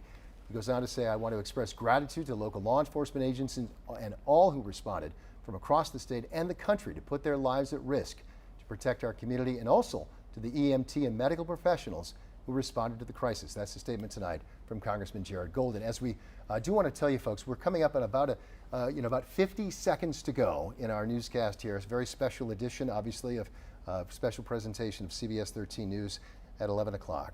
We're coming up to the end, but we want to thank you for being with us throughout this, and what a surreal, as we've been saying over and over again. Yeah, an overwhelming sense of relief tonight, and our coverage will continue over on Fox 23 just as soon as the World Series ends. Yeah, and again, to what we know right now, again, 10 a.m. tomorrow morning, we are expecting the next briefing from Commissioner Sawchuk from the Maine Department of Public Safety, where we hope to learn some more details about exactly what may have happened and exactly when they think that perhaps he killed himself, what a motive might be. In the meantime, we want to thank all of you for tuning into our coverage of this important news here tonight. We'll see you over on Fox 23 in just a bit.